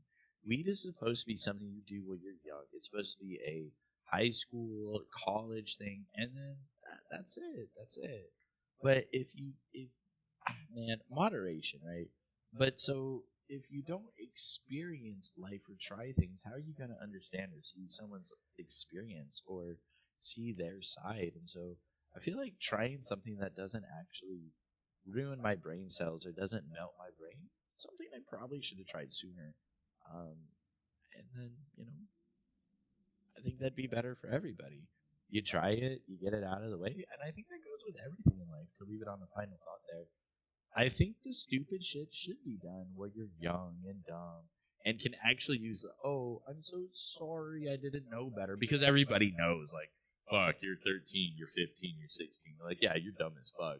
Like, your mind is dumb, but that's the time to try, experiment, do things that aren't right. And unfortunately for me, I fell for it, I guess, or I maybe had really good parents because I didn't do anything wrong until my 20s, and fuck, then I'm an adult and I'm responsible for all of it on my own. But then you're so curious to try life because you never tried life as a kid.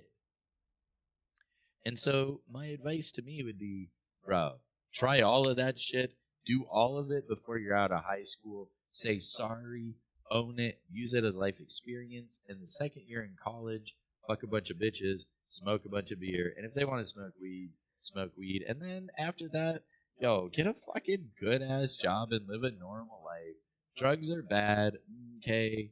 Work out, live a good life so that you can come home and have a beer or some wine with some hot ass one with some big ass titties, or small. Honestly, A or D, they're both so beautiful, or anything in the middle. Yeah. So that's the broadcast. Everybody, wave goodbye. Wave goodbye. Yeah, that was wild. They all loved my ending, or maybe they didn't. So thank you, everybody. We're here every single Tuesday, 7:30 to 10:30, and we'll see you next week. Bye, everybody.